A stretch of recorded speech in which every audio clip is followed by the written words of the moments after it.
Hello, আসসালামু আলাইকুম। কেমন আছেন সবাই? আশা করছি সবাই ভালো আছেন। আলহামদুলিল্লাহ, আমিও ভালো আছি। আমি কি করছি জানেন? আপনাদের গ্রুপে ক্লাস শুরু করে না করে 44 রিটেন সায়েন্স অ্যান্ড কম্পিউটারের ব্যাচে ক্লাস শুরু করে দিছি। আর এদিক দিয়ে মনেই নাই যে আপনাদের ক্লাসে শুরু হয়নি। পরে হচ্ছে মোবাইলে দেখি কি ক্লাস খুঁজে পাই না, পরে গিয়ে দেখি আমি ক্লাস শুরু করছি 44 রিটেন ব্যাচে। তো এই হচ্ছে অবস্থা। যাই হোক, এই জন্য একটু দেরি হয়ে গেছে। পরে আবার ক্লাসটা ক্যান্সেল করে দিয়ে শুরু করলাম আপনাদের গ্রুপে। হ্যাঁ, আমি হচ্ছে 3-4 মিনিট ধরে বকবক করতেছি, বকবক করে আমি মোবাইলে আপনার ক্লাস খুঁজতেছিলাম যে আসলে আমার ক্লাসটা শুরু হয়েছে কিনা বা আমি সবকিছু ঠিকঠাক আছে কিনা। পরে দেখতেছি যে আমি তো ক্লাস শুরু করছি হচ্ছে রিটেন গ্রুপে। পরে ওটা ক্যান্সেল করে দিয়ে এই তো প্রিলির ব্যাচে আবার ক্লাস শুরু করলাম। যাই হোক, এরপরে আপনারা একটু সবাই আমাকে জানান যে আপনারা সবাই কেমন আছেন, সবাই আল্লাহর রহমতে ভালো আছেন কিনা, আর সবার দিনকাল কেমন যাচ্ছে। আলহামদুলিল্লাহ, আর আমার সবকিছু ঠিকঠাক দেখা যাচ্ছে কিনা এবং সবকিছু বোঝা যাচ্ছে কিনা। ঠিক আছে। আর আজকে আমরা দেখতে দেখতে সায়েন্সের 3 নাম্বার ক্লাসে চলে আসলাম, ফিজিক্সের। সো আমাদের ক্লাসগুলো খুবই ইফেক্টিভ ক্লাস হবে এবং আজকের ক্লাসটা অনেক বুঝে বুঝে করার চেষ্টা করব আমরা। আর আমি বেসিক্যালি কোনো টপিক মিস করতেছি না, এই জন্য টপিক বা কনসেপ্ট ধরে ধরে পড়ানোর চেষ্টা করতেছি যাতে করে কোনো টপিক মিস না যায়। এতে করে হয়তো বা আমার ক্লাস সংখ্যা অনেক বেশি লাগতে পারে, লাগুক, তাতে করে আমার যায় আসে না, কিন্তু প্রপারলি আপনি শিখতে পারবেন, এটাই হচ্ছে আমার কাছে সবচেয়ে বড় একটা পাওয়া বা চাওয়া। কথা ক্লিয়ার? ওকে। সো সবাই একটু আমাকে জানান যে আসলে আপনারা সবকিছু ঠিকঠাক দেখতে পাচ্ছেন কিনা এবং শুনতে পাচ্ছেন কিনা। ঠিক আছে। এরপরে আচ্ছা, খায়রুল বাশার ভাই আমাদেরকে সবাইকে দোয়া করতে বলছেন। উনি একটু অসুস্থ, আমরা সবাই অবশ্যই ভাইয়ের জন্য দোয়া করব যাতে ভাই অনেক দ্রুত সুস্থ হয়ে যান, কারণ আমরা চাই আমাদের এই পরিবার সবসময় সুস্থ থাক। সবাই সুস্থতার সাথে ভালো করে একটা ভালো কিছু অর্জন করে ভালো একটা পজিশন করুক, এটাই হচ্ছে আমাদের সবার জন্য দোয়া ও ভালোবাসা। ঠিক আছে। ওকে। হ্যাঁ, সবাই কমেন্ট করে জানাচ্ছেন যে জি ভাইয়া সবকিছু ঠিকঠাক দেখা যাচ্ছে এবং শোনাও যাচ্ছে। ওকে, ডান। তাইলে আমরা ক্লাসটা শুরু করে দিতে পারি, তাই না? ওকে, ঠিক আছে। সো কেউ যদি অসুস্থ থাকেন আমাদেরকে জানাবেন, আমরা সবাই মিলে তার জন্য দোয়া করবো ইনশাল্লাহ। আল্লাহ অবশ্যই তাকে সুস্থতা দান করবেন, কারণ এতগুলো মানুষের মধ্যে অবশ্যই কারো না কারো দোয়া কবুল হয়ে যাবে এবং সে সুস্থতা লাভ করবে ইনশাল্লাহ। সো আমরা শুরু করে দিই ভাইয়া। আমরা আগের দিন হচ্ছে ক্লাস করেছিলাম, কত নাম্বার কনসেপ্ট পর্যন্ত আমরা ক্লাস করেছিলাম হচ্ছে আমরা গিয়ে 10 নাম্বার কনসেপ্ট পর্যন্ত আমাদের ক্লিয়ার হয়েছিল। আজকে আমরা কনসেপ্ট 11 করব। কনসেপ্ট 11, তাহলে আমরা হেডিং দেই কনসেপ্ট 11, কনসেপ্ট 11, কনসেপ্ট 11। এই 11-এ আমরা যেটা নিয়ে আলোচনা করব সেটা হচ্ছে গতিবিদ্যার ধারণা এবং বিভিন্ন ধরনের গতি। গতিবিদ্যার ধারণা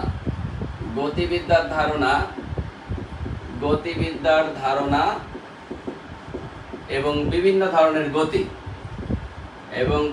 ধরনের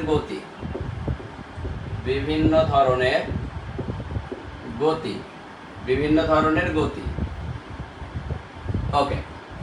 তো আমরা এই টপিকটা নিয়ে আলোচনা করব আজকে এবং খুবই মজা করে করে আলোচনা করার চেষ্টা করব। কোনটা কি, কেন রৈখিক গতি, কেন পর্যাবৃত্ত গতি, কেন একে আমরা স্পন্দন গতি বলতেছি, আমরা উদাহরণের সাপেক্ষে মনে রাখবো, কারণ এই জায়গাগুলো থেকে বিগত বছরে যেরকম করে প্রশ্ন আসছে সবগুলোই ম্যাক্সিমাম কি আমাদের হচ্ছে উদাহরণ থেকে প্রশ্ন আসছে। সো আমরা দেখার চেষ্টা করব এইভাবে। সো প্রথমে যদি আপনাকে বলা হয় যে গতিবিদ্যা, যেহেতু আমরা আলোচনা করতেছি গতিবিদ্যা কি, তাহলে আপনি সবসময় মনে রাখবেন যে বলবিদ্যার যে শাখায় বলের ক্রিয়াশীল বস্তুর গতি নিয়ে আলোচনা করা হয় তাকে গতিবিদ্যা বলে, অর্থাৎ যেখানে গতি নিয়ে আলোচনা করা হয় তাকে গতিবিদ্যা বলা হয়। এরপরে যদি আমরা বলি যে গতিবিদ্যা মূলত গতির উপর ডিপেন্ড করে, আসলে জিনিসটাকে যদি আমরা ডিফাইন করতে চাই তাহলে দুইটা জিনিস পাই। মূলত এখানে আমরা দুইটা জিনিস পাই। একটা হচ্ছে স্থিতি। 1 নম্বরে আমাদের যে জিনিসটা সম্পর্কে ধারণা থাকতে হয় সেটা হচ্ছে স্থিতি, আর 2 নম্বরে গিয়ে আমাদের যে জিনিসটা সম্পর্কে ধারণা থাকতে হয় তা হচ্ছে আমাদের গতি। ঠিক আছে। এখন আপনাকে যদি বলা হয় স্থিতি কি, তাহলে আপনি কি বলবেন? দেখেন, মনে করেন এখানে একজন মানুষ, একটু মনোযোগ দেন, এখানে একজন মানুষ, এই মানুষের সাপেক্ষে এখানে আরেকজন মানুষ, ছোট্ট একটা শিশু দাঁড়ায় আছে। তাহলে এই বড় মানুষের সাপেক্ষে এই ছোট্ট শিশুটা ওই জায়গায় দাঁড়ায় আছে, একটা নির্দিষ্ট দূরত্বের মধ্যে দাঁড়ায় আছে।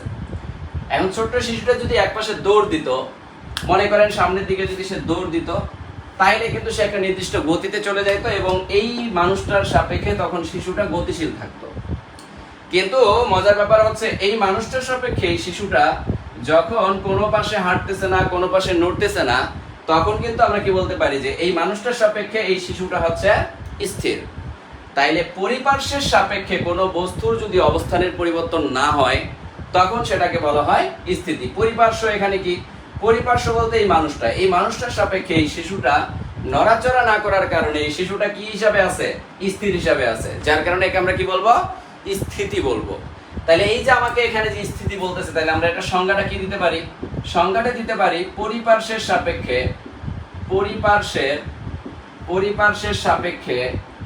পরিপার্শ্বের সাপেক্ষে কোন বস্তুর অবস্থার পরিবর্তন না হলে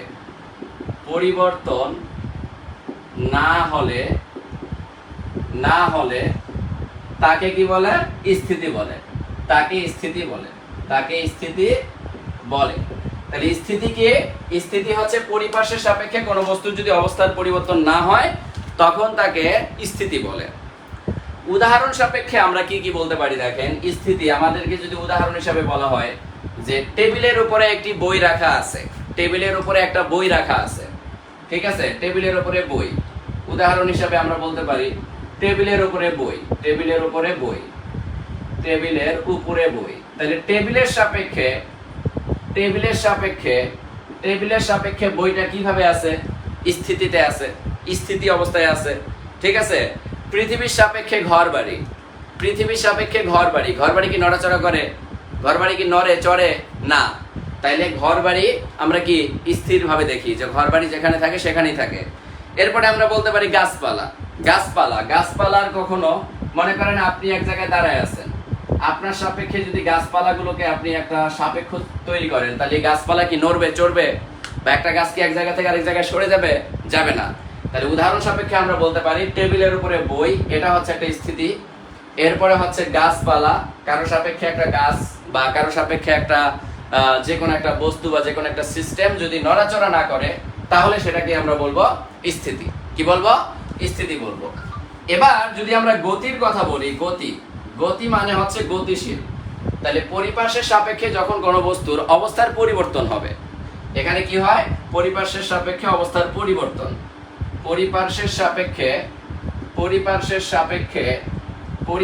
সাপেক্ষে অবস্থার পরিবর্তন। যখন কোনো একটা বস্তুর অবস্থার পরিবর্তন হবে, যেমন মনে করেন আমি ছোট্ট একটা উদাহরণ দিই। এখানে একজন মানুষ আছে, এই মানুষটার সাপেক্ষে এখানে একজন শিশু আছে। এই শিশুটা কি করতেছে? দৌড়াচ্ছে, ইচ্ছা মতো দৌড়াচ্ছে। আর এই মানুষটা দাঁড়ায় দেখতেছে যে শিশুটা প্রচন্ড লেভেলে দৌড়াচ্ছে। তাহলে এই মানুষটার সাপেক্ষে শিশুটা কিভাবে আছে? গতিশীল আছে। কারণ মানুষটার সাপেক্ষে শিশুটার কিসের পরিবর্তন হচ্ছে? অবস্থার পরিবর্তন হচ্ছে। যার কারণে পরিবেশের সাপেক্ষে অবস্থার পরিবর্তন হলে তাকে কি বলে? তাকে গতি বলে। ঠিক আছে? আর এটার উদাহরণ অহরহ, যে কোনো একটা বস্তুর সাপেক্ষে কোনো একটা বস্তু চলমান থাকলে সেটাই গতি। সেটাই কি? গতি। তাহলে পৃথিবীর যা চলমান তাই গতির উদাহরণ। তাহলে আমরা স্থিতি এবং গতি জিনিসটা বুঝতে পারলাম, প্র্যাকটিক্যালি জিনিসগুলো বুঝতে পারলাম। একটা জিনিস সবসময় মনে রাখবেন, শীত লাগবে না, ঠিক আছে? শব্দের ফ্যানের শব্দ হচ্ছে। আচ্ছা ঠিক আছে, ফ্যানটা একটু কমাই দিচ্ছি। আচ্ছা কমাই দিছি, ফ্যানের শব্দ কমাই দিছি। ফ্যান একেবারে কমাই দিলে আবার আমার শরীরের অবস্থা 12টা বাজে যায়। যাই হোক, তাহলে এবার মনে হয় আপনারা বুঝতে পারছেন। তাহলে আমরা কি বললাম? স্থিতি। পরিপার্শ্বের সাপেক্ষে কোনো বস্তুর অবস্থার পরিবর্তন হলে তাকে আমরা স্থিতি বলি। আর পরিপার্শ্বের সাপেক্ষে কখনো কোনো একটা বস্তুর অবস্থার পরিবর্তন যদি হয়, এক কথায় পরিবর্তন না হলে স্থিতি, পরিবর্তন হইলে গতি। একেবারে সিম্পল জিনিস। ক্লিয়ার? আমরা স্থিতিটা আরেকবার বলেন। আচ্ছা আমি স্থিতিটা আরেকবার বলি। মনে করেন আপনি এখানে দাঁড়ায় আছেন, আপনার সাপেক্ষে এখানে শিশু একটা বসে আছে বা দাঁড়ায় আছে।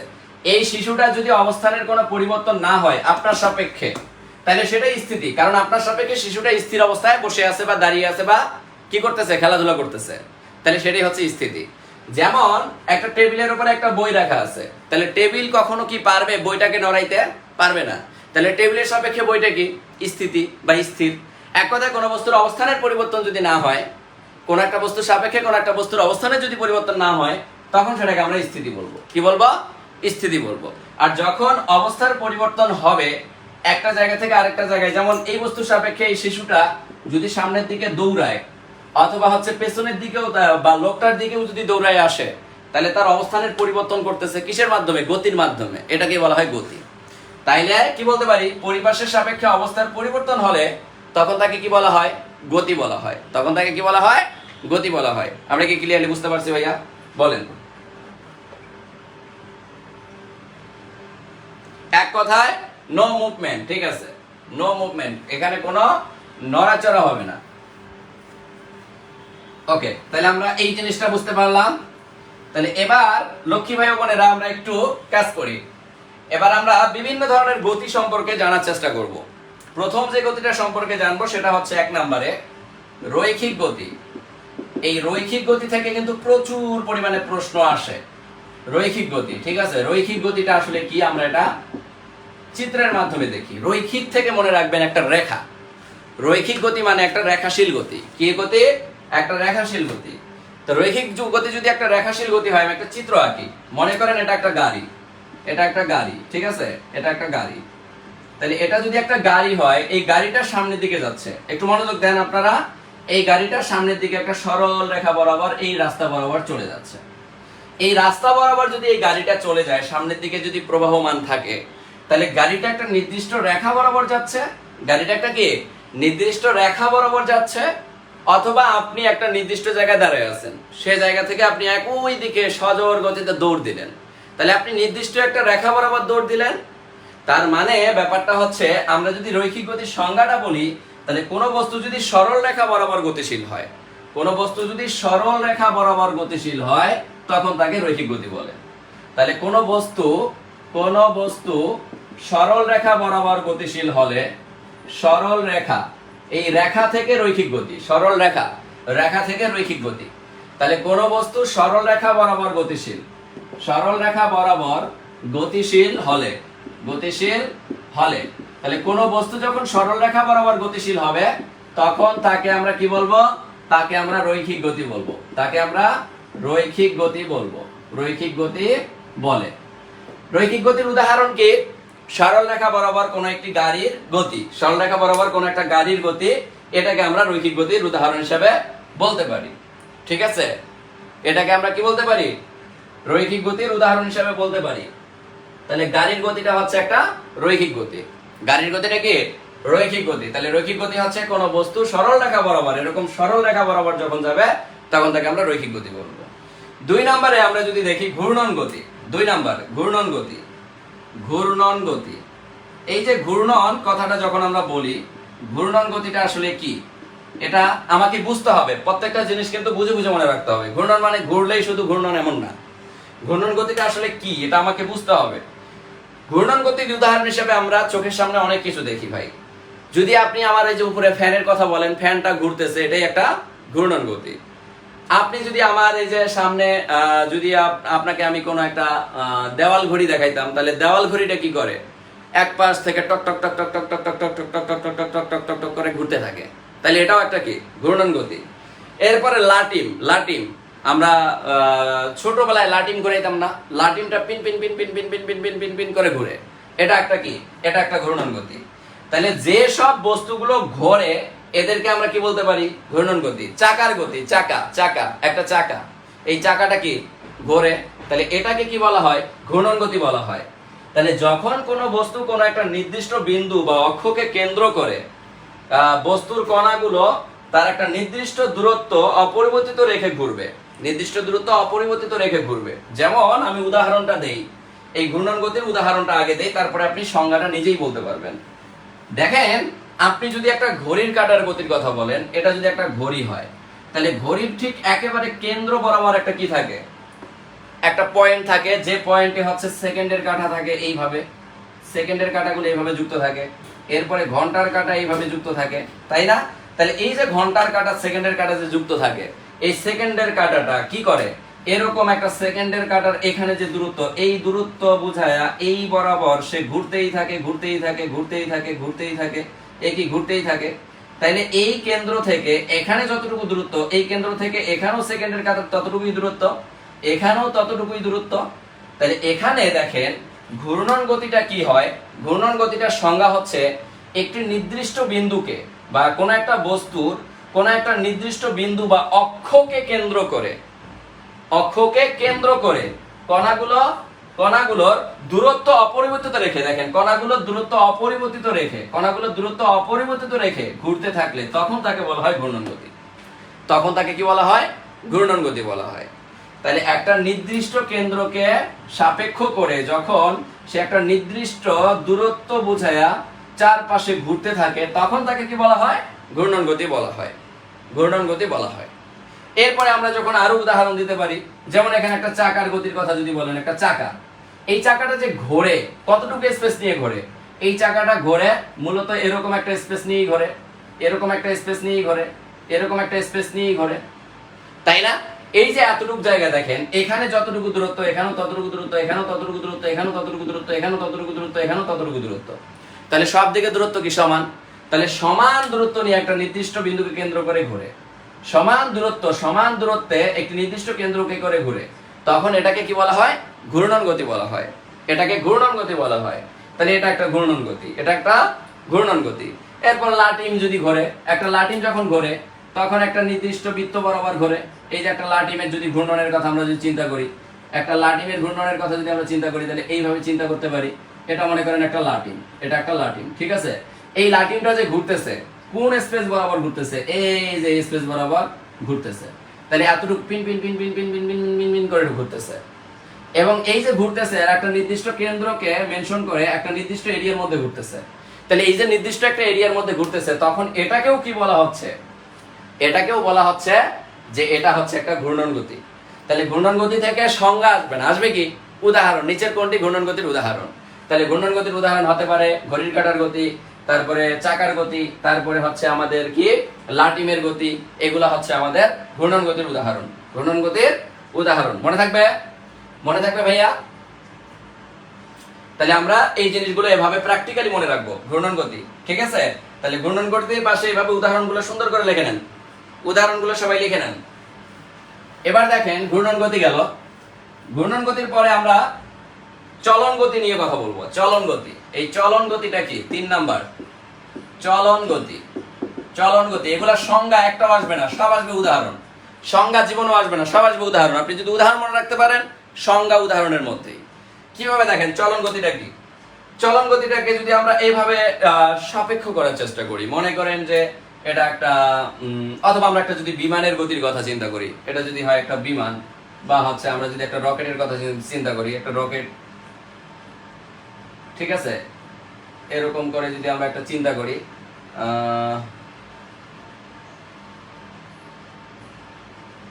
মনে করেন এটাই একটা রকেট, ঠিক আছে? এটা একটা রকেট। এরপরে হচ্ছে বা একটা মাছের চলন, একটা মাছের চলন, একটা মাছের চলনের কথা যদি আপনি চিন্তা করেন তাইলেও হবে। একটা যে মাছ সামনের দিকে যে চলে, এই যে মাছটা যখন সামনের দিকে চলমান, এই মাছটা যখন সামনের দিকে চলে, তখন এই মাছের বলেন তো প্রত্যেকটা অঙ্গ প্রত্যঙ্গ একসাথে নিয়ে কি সামনের দিকে চলে না? মাছটার ভেতরের যে যতগুলো অঙ্গ প্রত্যঙ্গ বা যতগুলো কণা আছে, এই সবগুলো কণাকে সামনে নিয়ে এসে কি চলে না? তাহলে চলন গতিটা হচ্ছে যে কোনো একটা নির্দিষ্ট দিকে, যে কোনো একটা নির্দিষ্ট দিকে যদি বস্তুর গতি এমন হয় যে চলতে থাকে যে বস্তুর সকল কণা একই সময়ে একই দিকে যাচ্ছে, বস্তুর সকল কণা একই সময়ে একই দিকে যায়, বস্তুর সকল কণা, বস্তুর সকল কণা একই সময়ে একই দিকে যায়, একই সময়ে একই সময়ে একই দিকে যায়, একই দিকে যায়, একই দিকে যায়, একই দিকে যায়, তখন তাকে কি বলা হয়? তখন তাকে চলন গতি বলা হয়।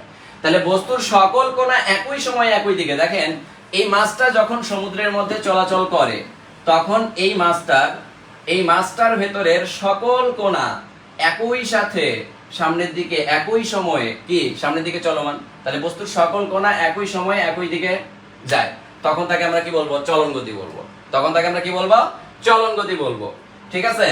যেমন উদাহরণ হিসেবে আমরা বলতে পারি একখানা বইকে ঘোরাতে, মানে মনে করেন একটা বই, একটা নির্দিষ্ট আকারের একটা বই, এটা টেবিলের উপরে মনে করেন একটা বই আছে, এরকম করে একটা বই, এভাবে মনে করেন বইটা আপনার ফালানো আছে, বা এভাবে হচ্ছে বইটা ফালানো আছে। তো এই যে বইটা যে এখানে আছে, এই বইটা আপনি যদি টেবিল থেকে সরাতে চান, আপনি যদি টেবিল থেকে এই বইটাকে সরাতে চান, আপনি যদি টেবিল থেকে এই বইটাকে সরাতে চান, ঠিক আছে, আপনি টেবিল থেকে এই বইটাকে যদি সরাতে চান, বা এরকম করে যদি বইটা থাকে, যাই হোক এটাই একটা বই মনে করেন, এই বইটাকে যদি আপনি সরাতে চান, তাহলে এই বইটাকে যদি আপনি সরান, তাহলে বইটা যখন সরাবেন তখন বইটার সবগুলো কণা কি এক জায়গা থেকে আরেক জায়গায় চলে যাবে। তাহলে বস্তুর সকল কণা একই সময়ে যদি একই দিকে যায়, তাহলে এই বইটাকে যখন আমি সামনের দিকে বা পেছনের দিকে মুভ করতেছি, বইটার সকল কণা যে কোনো এক পাশে বা যে কোনো একদিকে যাচ্ছে, যার কারণে এটাকে বলা হচ্ছে চলন গতি। চলন গতি যেদিকে চলবে সেদিকে তার পুরো সিস্টেমটাকে নিয়ে চলবে, এটাকে বলা হয় চলন গতি। এটাকে কি বলা হয়? চলন গতি বলা হয়। তাহলে উদাহরণ হিসেবে আমরা বলতে পারি কি, একখানা বইকে ঘোরাতে না দিয়ে ঠেলে টেবিলের এক প্রান্ত থেকে অপর প্রান্তে নিয়ে গেলে যে গতি পাওয়া যায়, এটাকে চলন গতি বলা যায়, এটাকে চলন গতি বলা যায়। একটি বইকে টেবিলের এক প্রান্ত থেকে আরেক প্রান্তে যদি আমরা ঠেলে নিয়ে যাই, একটি বইকে উদাহরণ হিসেবে আপনারা এটা মনে রাখবেন যে একটি বইকে টেবিলের এক প্রান্ত থেকে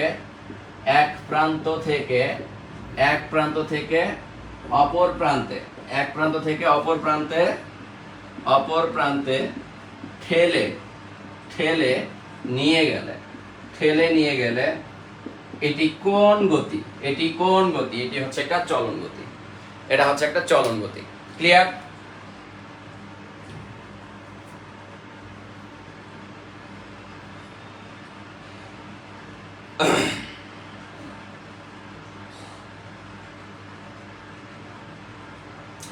চাকা কিভাবে ঘূর্ণন গতি হয়? হ্যাঁ, চাকা তো যে নির্দিষ্ট বিন্দুকে কেন্দ্র করেই তো একটা নির্দিষ্ট দূরত্ব অতিক্রম করে সব সময়।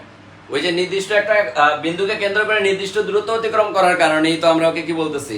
ওকে আমরা ঘূর্ণন গতি বলতেছি। ঠিক আছে? ওকে, তাহলে আমরা এতটুকু ক্লিয়ার ভাইয়া, এতটুকু আমরা ক্লিয়ার। এই জিনিসগুলো আসলে বোঝার জিনিস, এগুলো একবার বুঝতে পারলে এগুলাতে আর কোনো সমস্যা থাকে না। বুঝতে পারছেন? এরপরে হচ্ছে আমাদের কি পর্যাবৃত্ত গতি। দেখেন পর্যাবৃত্ত গতি কত মজার জিনিস। পর্যাবৃত্ত গতি, এই পর্যাবৃত্ত গতিতে একটা জিনিস সবসময় মনে রাখবেন, এ কি করে? একটা নির্দিষ্ট পর্যায় অতিক্রম করে। একটা নির্দিষ্ট পর্যায়ে যখন কোন একটা সিস্টেম অতিক্রম করে তখন তাকে বলা হয় পর্যাবৃত্ত গতি। পর্যাবৃত্ত গতি। এখানে বলা হচ্ছে যে কোন গতিশীল বস্তুকণার গতি যদি এমন হয়, আমরা লিখে দিচ্ছি, কোন বস্তুকণার গতি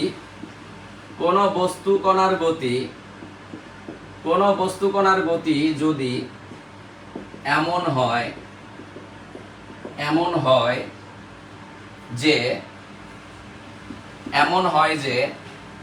এটি এর গতিপথে আমি পরে বুঝাই দিচ্ছি, এটি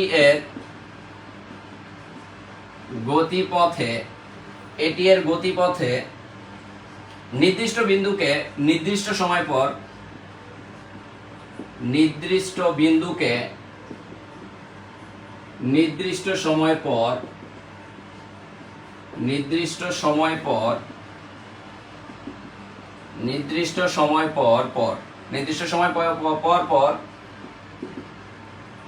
একই দিক থেকে অতিক্রম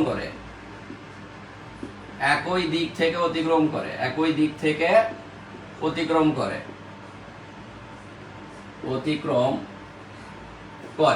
তখন তাকে বলা হয় পর্যাবৃত্ত গতি। এটার আমি উদাহরণটা বলতেছি, তাহলে আপনারা এমনিই বুঝতে পারবেন। ঠিক আছে?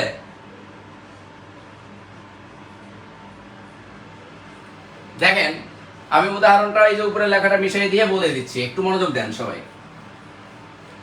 এটার উদাহরণটা খুবই সিম্পল ভাইয়া।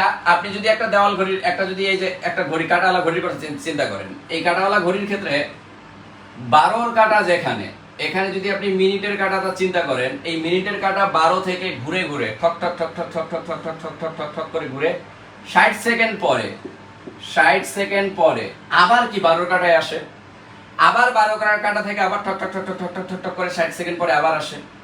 তাহলে এটাকে কি বলা হচ্ছে? একটা নির্দিষ্ট পর্যায়ে অতিক্রম করা বলা হচ্ছে। তো এই নির্দিষ্ট একটা পর্যায় যখন অতিক্রম করে, তাহলে কোনো বস্তু কণার গতি যদি এমন হয় যে এটি এর গতিপথের নির্দিষ্ট বিন্দুকে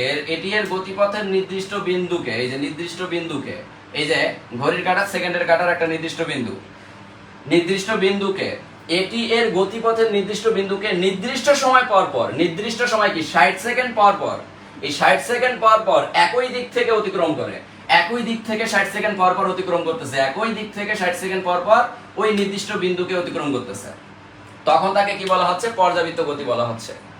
তাহলে দেখেন এই সেকেন্ডের কাঁটাটা 60 সেকেন্ড, তাহলে কি একই সময় পর পর মানে কি 60 সেকেন্ড পর পর সে আবার ওই জায়গায় গিয়ে পৌঁছাচ্ছে, 60 সেকেন্ড পর পর গিয়ে আবার সে ওই জায়গায় পৌঁছাচ্ছে, 60 সেকেন্ড পর পর গিয়ে আবার সে ওই জায়গায় পৌঁছাচ্ছে। যার কারণে এটি এর গতিপথের নির্দিষ্ট বিন্দুকে নির্দিষ্ট সময় পর পর একই দিক থেকে অতিক্রম করে, তখন তাকে কি বলা হয়? তখন তাকে বলা হয় পর্যাবৃত্ত গতি। যেমন আমরা আরো একটা উদাহরণ দিতে পারি, সূর্যের চারদিকে পৃথিবীর গতি।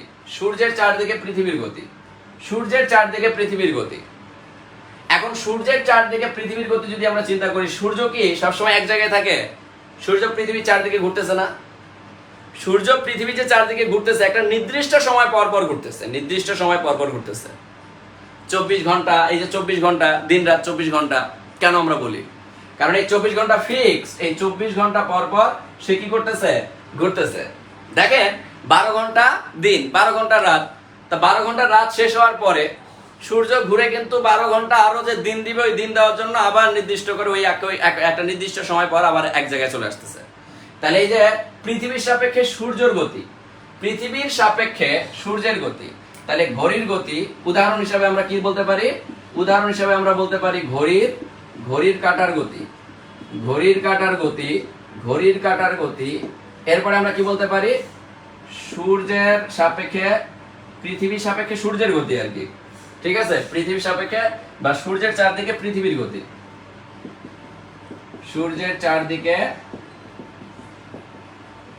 পৃথিবীর গতি,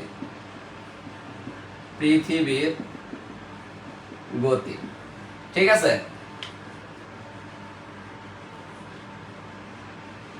সরল দোলকের গতি, এটা স্পন্দন গতি, সামনে আসবে। ও সরি, এখানে আমি একটা ভুল কথা উচ্চারণ করছি।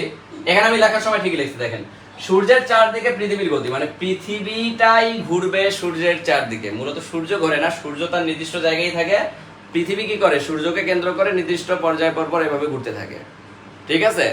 সূর্যকে কেন্দ্র করে পৃথিবী ঘুরতে থাকে। তাহলে সূর্যকে কেন্দ্র করে যেহেতু পৃথিবী একটা নির্দিষ্ট সময় পর পর একটা নির্দিষ্ট স্পেসে যায় বা একটা নির্দিষ্ট জায়গায় যায়, যার কারণে এই গতিটাকেও আমরা কি বলতে পারি? এই গতিটাকেও আমরা পর্যাবৃত্ত গতি বলতে পারি। তাহলে পর্যাবৃত্ত গতির উদাহরণ হিসেবে আমরা ঘড়ির কাঁটার গতি বলতে পারি, সূর্যের চারদিকে পৃথিবীর গতির কথা আমরা বলতে পারি। ক্লিয়ার? আমরা কি ক্লিয়ার ভাইয়া? তাহলে এই জিনিসটা আমরা বুঝে নিলাম। তাহলে এটা খুবই ইম্পর্টেন্ট একটা উদাহরণ। এই উদাহরণগুলো হচ্ছে আমাদের 7 স্টার, এই উদাহরণগুলো থেকে আমাদের প্রশ্ন আসে, ভাইয়া বুঝতে পারছেন?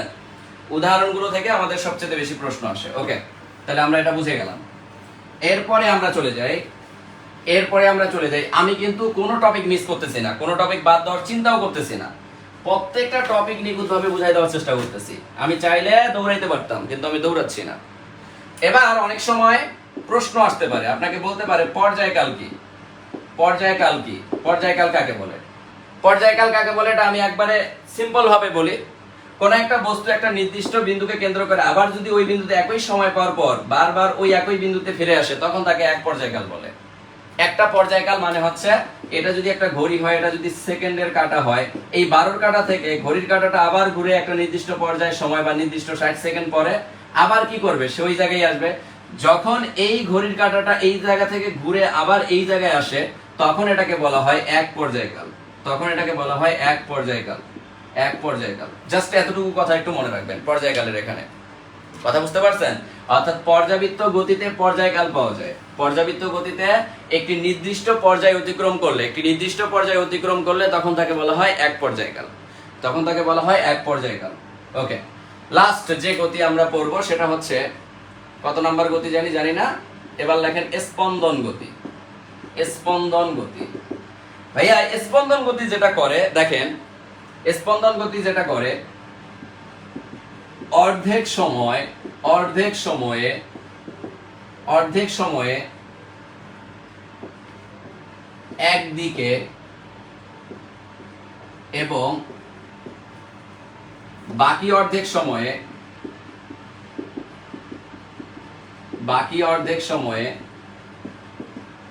অন্যদিকে, বাকি অর্ধেক সময়ে অন্যদিকে, অর্ধেক সময়ে অন্যদিকে, অথবা হচ্ছে এখানে সময়ে নির্দিষ্ট দিকে কথাটা উল্লেখ করলে ভালো হয়, নির্দিষ্ট দিকে, এবং বাকি অর্ধেক সময়ে বিপরীতে, বিপরীত দিকে, বিপরীত দিকে, বাকি অর্ধেক সময়ে বিপরীত দিকে একই পথ চললে তাকে স্পন্দন গতি বলে, তাকে স্পন্দন গতি বলে, স্পন্দন গতি বলে। ভাইয়া আমরা দোলনায় সবাই চড়ছি, ছোটবেলায় আমরা দোলনায় চড়ছি, দোলনার যে গতি এটাকে আমরা স্পন্দন গতি বলতে পারি। উদাহরণগুলো আমি যদি এখানে উদাহরণের সাপেক্ষে বুঝাই, মনে করেন আমরা দোলনায় চড়ছিলাম না ভাইয়া, এটা যদি একটা দোলনা হয়, এটা যদি একটা দোলনা হয়, ঠিক আছে, এটা যদি একটা দোলনা হয়, তাহলে এই দোলনার মধ্যে যখন বাচ্চারা উঠে তখন এই দোলনা কি করে ভাইয়া, এই দোলনা কি করে, এই দোলনা মনে করেন অর্ধেক সময়ে এই যে এখানে উপরে উঠলো, আর বাকি অর্ধেক সময়ে আবার এই যে এখানে উপরে উঠলো। তাহলে এতটুকু দূরত্ব আসতে তার যতটুকু সময় লাগে, এতটুকু দূরত্ব আসতে ঠিক অতটুকু সময় লাগে, এবং এই দিকে সে যতটুকু দূরত্ব যায় এই দিকেও সে ততটুকু দূরত্বই যায়। তাইলে কি বলা হচ্ছে, অর্ধেক সময় নির্দিষ্ট দিকে এবং বাকি অর্ধেক সময় বিপরীত দিকে একই পথ চললে তখন তাকে স্পন্দন গতি বলা হয়। যেমন দোলনার গতি, দোলনার গতি। তাহলে দোলনার গতি দেখেন, এই যে একদিকে যত দূর তার বিপরীত দিকে তত দূর, তাহলে একদিকে যত দূর তার বিপরীত দিকে তত দূর, এইভাবে যদি সে কি করতে থাকে, দুলতে থাকে, তখন তাকে বলা হয় স্পন্দন গতি। তখন তাকে কি বলা হয়, স্পন্দন গতি বলা হয়। কি গতি বলা হয়, স্পন্দন গতি। অথবা গিটারে যখন আমরা ওই যে তারগুলা যে আছে, ওই তারগুলাতে যখন আমরা টিং টিং টিং টিং করে আঙ্গুলের নখ লাগাই, তখন ওই গিটারের ওই তারটা এভাবে কি করতে থাকে, এভাবে আপ ডাউন করে। নিচে যদি এতটুকু আপ হয়, উপরে যদি এতটুকু আপ হয়, নিচে এতটুকু ডাউন হয়। এই তারটা তখন এইভাবে আপ ডাউন করে করে ওখানে একটা শব্দ তৈরি করে, একটা কম্পন তৈরি করে। ওই কম্পনের একটা সাউন্ড আসে, খুব সূক্ষ্ম সুচালো একটা সাউন্ড আসে, যেটা আমাদের ভালো লাগে। এই গিটারের তারের যে গতি, এটাকেও আমরা স্পন্দন গতি বলি। কেন? কারণ গিটারের তারে যে তারটা থাকে, এই তারের অর্ধেক তার যখন আমরা হচ্ছে আঙ্গুলের নখ লাগাই বা হচ্ছে কোনো একটা খাঁটি দিয়ে আমরা এরকম করি, এরকম করার পরে ওই তারটা এভাবে কাঁপতে থাকে। এই কাঁপানো যে সিস্টেমটা, এই কাঁপানো সিস্টেমের মধ্যে এতটুকু তার মনে করেন কাঁপতেছে। কাঁপলে উপরে যতটুকু তার কেঁপে উপরে যতটুকু উঠবে, নিচেও ঠিক ততটুকু নামবে। তার মানে এটাও কি, তাহলে উপরে যতটুকু নিচে ততটুকু, উপরে যতটুকু দূরত্ব নিচে ততটুকু দূরত্ব, এই উপরে যতটুকু দূরত্ব নিচে ততটুকু দূরত্ব হওয়ার কারণে একে আমরা স্পন্দন গতি বলতেছি। তাইলে গিটারের গতি, গিটার গিটার গিটার, তাহলে আমরা মনে থাকবে।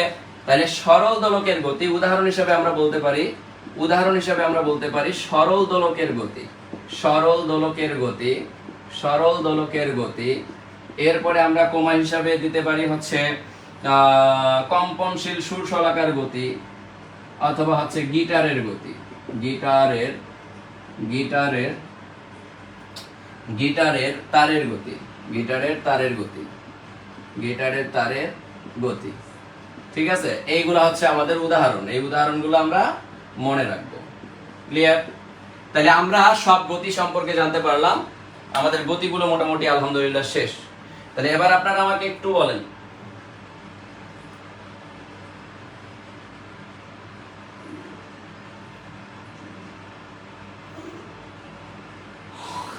একটু আমাকে এনশিওর করেন, একটু আমাকে এনশিওর করেন যে আমরা বুঝতে পারছি কিনা। একটু আমাকে এনশিওর করেন যে আমরা প্রপারলি সব গতি বুঝতে পারলাম কিনা। তাহলে কনসেপ্ট 11 আমাদের শেষ, কনসেপ্ট 11 আমাদের শেষ। কনসেপ্ট 11 থেকে শিক্ষক নিয়োগে বেশ কিছু প্রশ্ন আসছে, এখানে আমি আর প্রশ্ন দিচ্ছি না, কারণ যেভাবে পড়ানো হয়েছে এই জিনিসগুলোই প্রশ্ন। ঠিক আছে, উদাহরণগুলো প্রশ্ন। এখানে শুধু মনে রাখবেন উদাহরণগুলো, এখানে মনে রাখতে হবে আমাকে উদাহরণগুলো, উদাহরণগুলো থেকে প্রশ্ন আসবে ভাইয়া। ঠিক আছে, উদাহরণগুলো থেকে আমাদের প্রশ্ন আসবে।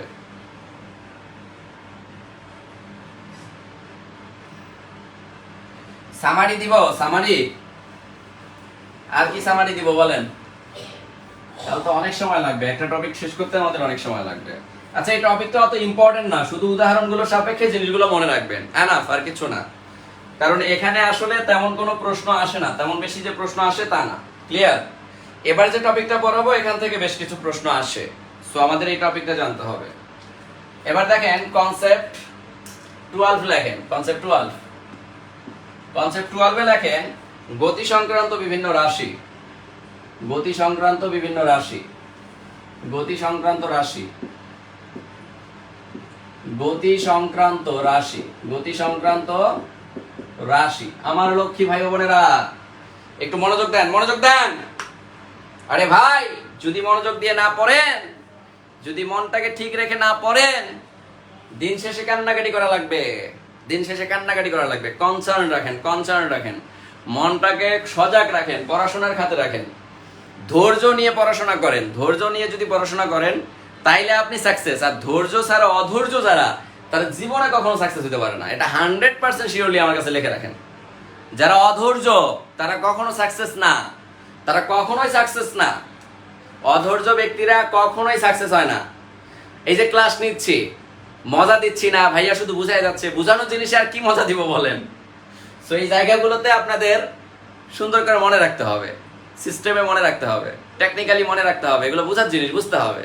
বুঝাচ্ছি বোঝেন, কোন গতি কি কেন, এটা উদাহরণ সাপেক্ষে তো আমি চিত্র এঁকে বুঝাচ্ছি, সো বুঝতে হবে। কারণ এগুলো যদি আপনি না বোঝেন তাহলে আপনি পরে বিপদে পড়বেন, ভীষণ বিপদে পড়বেন। আচ্ছা, এবার আমরা দেখার চেষ্টা করি। এবার বিভিন্ন ধরনের রাশির মধ্যে 1 নম্বরে আমাকে বলা হচ্ছে দূরত্ব। এই দূরত্ব জিনিসটা আসলে কি, এটা আমাকে বলতেছে। তাহলে যে কোনো দিকে একটা বস্তু যে পথ অতিক্রম করে তাই দূরত্ব। যে কোনো একটা বস্তু, যে কোনো একটা বস্তু, যে কোনো বস্তু একটা নির্দিষ্ট যে পথ অতিক্রম করে, নির্দিষ্ট যে পথ অতিক্রম করে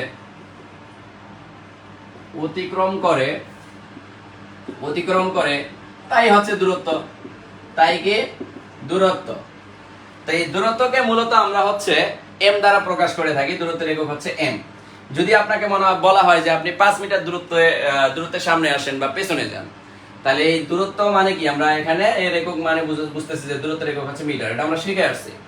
এবং দূরত্ব কিন্তু একটা স্কেলার রাশি, কারণ দূরত্বের শুধুমাত্র একটা মান আছে, যে 5 মিটার, 10 মিটার, 8 মিটার বা 80 মিটার বা 100 মিটার, যার কারণে দূরত্ব একটা স্কেলার রাশি, দূরত্ব একটা কি স্কেলার রাশি। এরপরে দেখেন সরণ, দূরত্বের পরে হচ্ছে আমাদের সরণ আছে, সরণ। সরণের আগে আমি আরেকটা জিনিস বোঝাতে চাই, সেটা হচ্ছে দ্রুতি বোঝাতে চাই, দ্রুতি। এই দ্রুতি বোঝানোর পরে আমি সরণ বোঝাবো। দ্রুতি জিনিসটা কি আর সরণ জিনিসটা কি, এই দুইটার মধ্যে পার্থক্য আছে। দেখেন, দ্রুতি হচ্ছে, মনে করেন আপনি এখানে আর আপনার শ্বশুর বাড়ি এখানে, আপনার শ্বশুর বাড়ি এখানে, অথবা আপনি ঢাকাতে আছেন, এটা হচ্ছে ঢাকা, এটা হচ্ছে ঢাকা, আর এটা হচ্ছে বরিশাল। তা আপনার শ্বশুর বাড়ি কোথায় ভাইয়া? বরিশালে। মনোযোগ দেন, আপনার শ্বশুর বাড়ি কোথায়? বরিশালে। তা আপনি বরিশালে বিয়ে করছেন ঢাকাইয়া মানুষ হয়ে, ভালো কথা। এই যে বরিশালে বিয়ে করছেন, এখন বরিশালে বিয়ে করার কারণে আপনি কি করলেন, ঢাকা থেকে বরিশালের রাস্তা রে ভাই এত আঁকা বাঁকা, এত আঁকা বাঁকা, এত আঁকা বাঁকা, এই যে আঁকা বাঁকা করে আপনি হচ্ছে বরিশালে গিয়ে বসেছেন। তাহলে দেখেন, আপনি যদি ঢাকা থেকে এরকম আঁকা বাঁকা রাস্তায় এত রাস্তা অতিক্রম করে যদি আপনি বরিশালে পৌঁছান, তাহলে আপনার যে সময় লাগবে, আপনি যদি সরাসরি পৌঁছাতে চাইতেন তাহলে কি কম সময় লাগতো না? আপনি বলবেন যে জি ভাইয়া কম সময় লাগতো। তাহলে সবসময় মনে রাখবেন যে দ্রুতি এই জিনিসটা হচ্ছে যে আপনি কত মিটার দূরত্ব অতিক্রম করতেছেন, সর্বমোট কত মিটার দূরত্ব অতিক্রম করতেছেন, এটা হচ্ছে আসলে দ্রুতি। এবং কত পরিমাণ পথ আপনি অতিক্রম করতেছেন, এবং কোনো নির্দিষ্ট দিক নাই এখানে। দেখেন, উল্টা পাল্টা দিক, এক এক সময় এক এক দিকে, এক এক সময় এক এক দিকে, এক এক সময় এক এক দিকে যাওয়ার কারণে এই দ্রুতিও হচ্ছে একটা স্কেলার রাশি, দ্রুতিও একটা স্কেলার রাশি। দ্রুতির এখানে দেখবেন যে কোনো একটি গতিশীল বস্তু সরল বা বক্রপথে স্থান পরিবর্তনের হারকে। তাহলে দেখেন, এই সরল রেখা বক্ররেখা উভয় ভাবেই হচ্ছে কি করতেছে, পথ অতিক্রম করতেছে। পথ অতিক্রম করে সে বরিশালে গিয়ে পৌঁছাইলো ঢাকা থেকে। তাহলে আপনার শ্বশুর বাড়ি ঢাকা থেকে বরিশাল, বাঁকা বাঁকা রাস্তায়, আঁকা বাঁকা রাস্তায়। এই আঁকা বাঁকা রাস্তায় যখন আপনি বরিশালে পৌঁছাবেন, তখন এটারে আপনি বলবেন দ্রুতি, এটারে আপনি কি বলবেন? দ্রুতি। কিন্তু ভাইয়া, যদি আপনি আপনার ঢাকা থেকে বরিশালের কোনো স্ট্রেট রাস্তা খুঁজে পান, সরল রৈখিক কোন রাস্তা খুঁজে পান, তখন এটাকে আপনি বলবেন সরণ। এটাকে আপনি বলবেন সরণ। তাহলে সরণ একটা ভেক্টর রাশি। কেন ভেক্টর রাশি? কারণ সরণ একটা নির্দিষ্ট দিকে একটা স্ট্রেট লাইনে কি হয়ে গেল, চলে গেল, ঢাকা থেকে বরিশালে চলে গেল, ঢাকা থেকে বরিশালে চলে গেল। যার কারণে এই যে ঢাকা থেকে বরিশালের স্ট্রেট লাইন যেটা, এটাকে আমরা বলতেছি সরণ। আর এই সরণ হচ্ছে ভেক্টর রাশি, কারণ সরণের মান ও দিক দুটোই আছে, মান ও দিক দুটোই আছে। আর দ্রুতি কি উল্টা পাল্টা বক্ররেখায় গিয়ে বরিশালে পৌঁছাইছে, যার কারণে দ্রুতি কিন্তু একটা স্কেলার রাশি। কারণ এর স্পেসিফিক কোনো কি নাই, এর স্পেসিফিক কোনো দিক নাই, কিন্তু এর একটা মান আছে, যার কারণে একে বলা হয় স্কেলার রাশি। একে কি বলা হয়? স্কেলার রাশি বলা হয়। এবং মজার ব্যাপার হচ্ছে এই স্কেলার রাশির মান অনেক বেশি, অনেক বেশি হইতে হবে। কেমন করে বেশি হইতে হবে? কারণ অনেক পথ অতিক্রম করছে সে। মনে করেন সে হচ্ছে 100 কিলোমিটার পথ অতিক্রম করছে, 100 কিলোমিটার পথ, এই 100 কিলোমিটার পথ অতিক্রম করছে। কথা কি বুঝতে পারছেন? তাহলে দ্রুতি এই যে 100 কিলোমিটার পথ অতিক্রম করলো, এটাকে আমরা কি বলবো? দ্রুতি বলবো। এখন এই দ্রুতি 100 কিলোমিটার পথ অতিক্রম করছে কত মিনিটে? তখন হবে কিলোমিটার পার সেকেন্ড। তখন কিলোমিটার পার সেকেন্ড হবে। এই কিলোমিটার পার সেকেন্ড এটাই হচ্ছে আমাদের মূলত দ্রুতির একক। কত সেকেন্ডে কত মিটার পথ অতিক্রম করলো। আর আমরা যদি সরণের কথা বলি, তাহলে দ্রুতি আমরা কাকে বলতে পারি ভাইয়া? কোন একটি গতিশীল বস্তুর সরল রেখা বা বক্ররেখায় স্থান পরিবর্তন। কোন একটা বস্তুর সরল রেখা বা বক্ররেখায় স্থান পরিবর্তন। বক্ররেখায় স্থান পরিবর্তন। ঠিক আছে, এটাকে আমরা কি বলি? এটাকে আমরা বলি হচ্ছে দ্রুতি। এরপরে আমরা যদি সরণের কথা বলি, তাহলে সরণের সংজ্ঞাটা এখন আপনি নিজেই দিতে পারবেন। বলেন সরণ কি? সরণ কি বলেন? সরণ একটি নির্দিষ্ট দিকে গতিশীল কোনো বস্তুর অবস্থার পরিবর্তন, একটা নির্দিষ্ট দিকে কোনো বস্তুর গতির পরিবর্তন। নির্দিষ্ট দিকে গতির পরিবর্তন।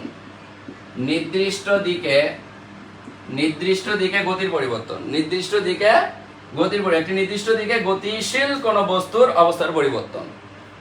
নির্দিষ্ট দিকে গতিশীল বস্তুর অবস্থার পরিবর্তন।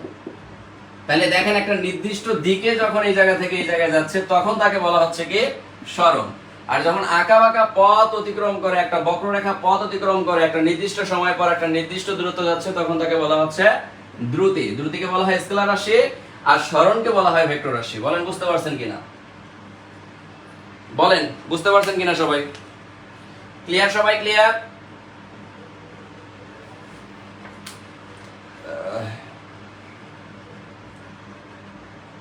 ওয়াইফাই দিয়ে কেন প্রবলেম হবে? আমিও তো ওয়াইফাই দিয়ে ক্লাস নিচ্ছি। তাহলে আমরা দ্রুতি বুঝতে পারলাম, সরণ বুঝতে পারলাম, ঠিক আছে? এই জিনিসগুলো আমরা বুঝতে পারলাম। না বুঝতে পারলে সাথে সাথে প্রশ্ন করবেন যে ভাই এটা আরেকবার রিপিট করেন, তাহলে আমি আবার রিপিট করব, কোনো সমস্যা নেই। এরপরে এখানে আমাকে আরেকটা জিনিস জানা লাগবে, সেটা হচ্ছে ত্বরণ। এই ত্বরণ জিনিসটা আসলে কি? ত্বরণকে মূলত এ দ্বারা প্রকাশ করা হয়। এই ত্বরণ পাওয়া যায় কিভাবে আমি বলি। মনে করেন আপনি একটা জায়গায় যাইতে চাচ্ছেন, একটা জায়গায় গেলে মনে করেন আপনি ঢাকাতে আছেন, এখানে ঢাকা, এই যে ঢাকা, আর এটা হচ্ছে আপনার বরিশাল, আপনার শ্বশুর বাড়ি বরিশাল। এই শ্বশুর বাড়ি বরিশালে যাইতে চাচ্ছেন, খুব ভালো কথা, একটু মনোযোগ দেন। তা ঢাকাতে থেকে যখন আপনি বরিশালে যাবেন, ঢাকায় আপনার একটা কি লাগবে? ঢাকায় আপনার যে কোনো একটা গাড়ি লাগবে, একটা গাড়িতে করে আপনি বরিশালে যাচ্ছেন। তা গাড়িটার শুরুতে একটা বেগ থাকবে, আদিবেগ। আদিবেগকে বলা হয় ইউ। আর গাড়িটা যখন চলমান থাকবে, চলমান অবস্থায় তার একটা শেষ বেগ থাকবে, ওই শেষ বেগটাকে বলা হচ্ছে ভি। তাহলে এই বেগের পরিবর্তন সময়ের সাপেক্ষে যখন বেগের পরিবর্তন হয়, ভি মাইনাস ইউ ভাগ টি, এটাকে তখন বলা হয় ত্বরণ। তাহলে সময়ের সাপেক্ষে বেগের পরিবর্তনকে বলা হয় ত্বরণ। আর ঢাকা থেকে বরিশালে যখন আপনি একটা সময়ের সাপেক্ষে বেগের পরিবর্তন করে যাচ্ছেন, তখন তাকে বলা হচ্ছে ত্বরণ। তখন তাকে কি বলা হচ্ছে? ত্বরণ। তাহলে এই যে বেগের পরিবর্তনকে মূলত আমরা ভি আর ইউ দ্বারা ধরি। তাহলে আমরা এখানে কি বলতে পারি? সময়ের সাপেক্ষে বেগের পরিবর্তন, সময়ের সাপেক্ষে বেগের পরিবর্তনের হার, সময়ের সাপেক্ষে বেগের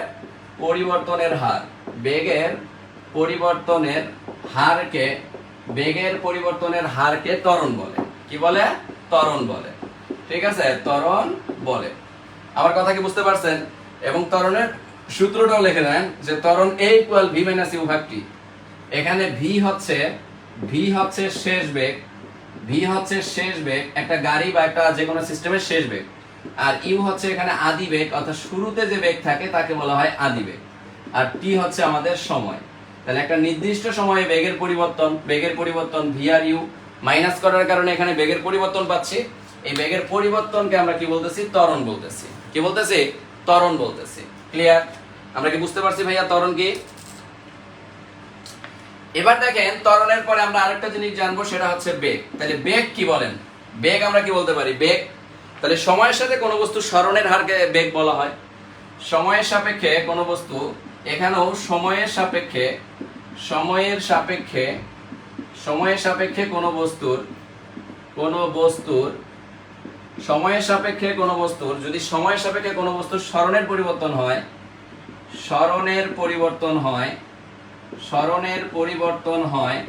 সরণের পরিবর্তনকে কি বলে? বেগ বলে। ঠিক আছে, এটা আমি একটু বুঝাই দিচ্ছি ভালো করে। সময়ের সাপেক্ষে, সবসময় মনে রাখবেন, সময়ের সাপেক্ষে বেগের পরিবর্তন হইলে ত্বরণ, আর সময়ের সাপেক্ষে সরণের পরিবর্তন হইলে বেগ। যখন সরণের পরিবর্তন হবে তখন হচ্ছে বেগ, আর যখন সময়ের সাপেক্ষে বেগের পরিবর্তন হবে তখন হচ্ছে ত্বরণ।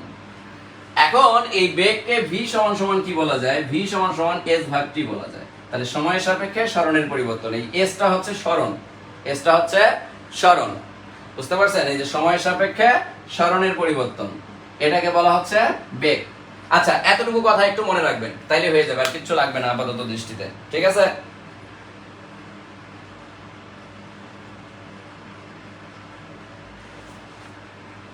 তাহলে দেখেন সময়ের সাপেক্ষে বেগের পরিবর্তনের হার।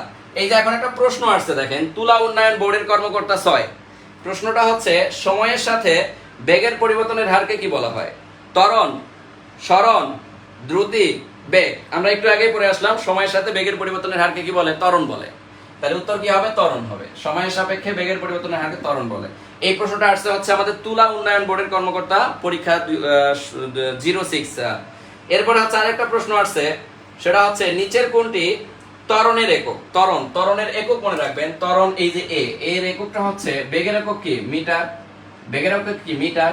আর এই যে এখানে আছে কি? টি। তা এখানে ত্বরণের একক সবসময় মনে রাখবেন মিটার পার সেকেন্ড হয়, মিটার পার সেকেন্ড স্কয়ার হয়। অর্থাৎ এখানে সময় আসলে দুইটাকে কাউন্ট করা হয়, এটা আমি পরে বুঝাবো নি, আপনাদেরকে বুঝতে পারবেন। সো এই জিনিসটা আমরা একটু মনে রাখবো যে ত্বরণের একক হচ্ছে মিটার পার সেকেন্ড স্কয়ার, আর বেগের একক হচ্ছে মিটার পার সেকেন্ড। কেন মিটার পার সেকেন্ড? কারণ এই যে সরণের একক হচ্ছে মিটার আর সময়ের একক হচ্ছে সেকেন্ড, সময়টা উপরে গেলে পার সেকেন্ড হয়ে যাবে, যার কারণে একে বলা হয় মিটার পার সেকেন্ড। ঠিক আছে, একে বলা হয় মিটার পার সেকেন্ড। ওকে, ডান।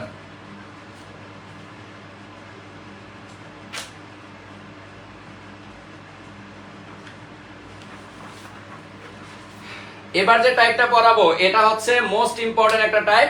এই টাইপ থেকে আপনাদের প্রশ্ন আসবে।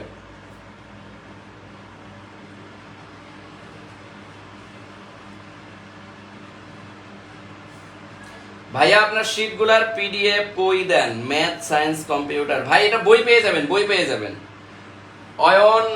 অর্পণ রয় ভাই, বই অলরেডি হচ্ছে প্রেসে দেওয়ার মতো অবস্থা হয়ে গেছে, বই আকারেই পাবেন, এই জন্য দিচ্ছি না। আপনারা যদি বলেন যে পিডিএফ দিলে ভালো হয়, আমি পিডিএফ দিয়ে দিব, আমার কোনো সমস্যা নেই, আপনি পিডিএফ পাবেন। আপনারা যদি বলেন যে ভাইয়া আপনারা আমাদের পিডিএফ দিতেই হবে, আমি পিডিএফ দিয়ে দিব, সমস্যা নেই, আমার তো পিডিএফ রেডি, দিয়ে দিতে পারবো, সমস্যা নেই। আমার বই এমন করে সাজানো যে আপনার একটা টপিক দেখলেই মজা পাবেন, নিজেরাও পড়তে পারবেন। এই যে বইটার সাথে থাকলে আমার পড়াইতেও সুবিধা হবে। ঠিক আছে, কিছুদিন পরেই হচ্ছে আপনারা বই পাবেন, প্যারা নেই, বই আকারেই পাবেন। এই শীট মনে করেন ফটোকপি করতে গিয়ে যে পরিমাণ টাকা খরচ করবেন, এই পরিমাণ টাকা খরচ না করে আপনি যদি বই আকারেই পেয়ে যান তাহলে কি ভালো না? অবশ্যই ভালো। সো একটু ওয়েট করেন, বই আকারে পেয়ে যাবেন, সমস্যা নেই। হ্যাঁ, বই আকারেই পাবেন, এই জন্য আমি ওয়েট করতেছি। আচ্ছা, এবার লেখেন কনসেপ্ট 13 এবং কনসেপ্ট 13 এর এখানে লেখেন এই টপিকটা 7 স্টার টপিক, এবং এটার উপরে লেখেন পরন্ত বস্তুর সূত্র।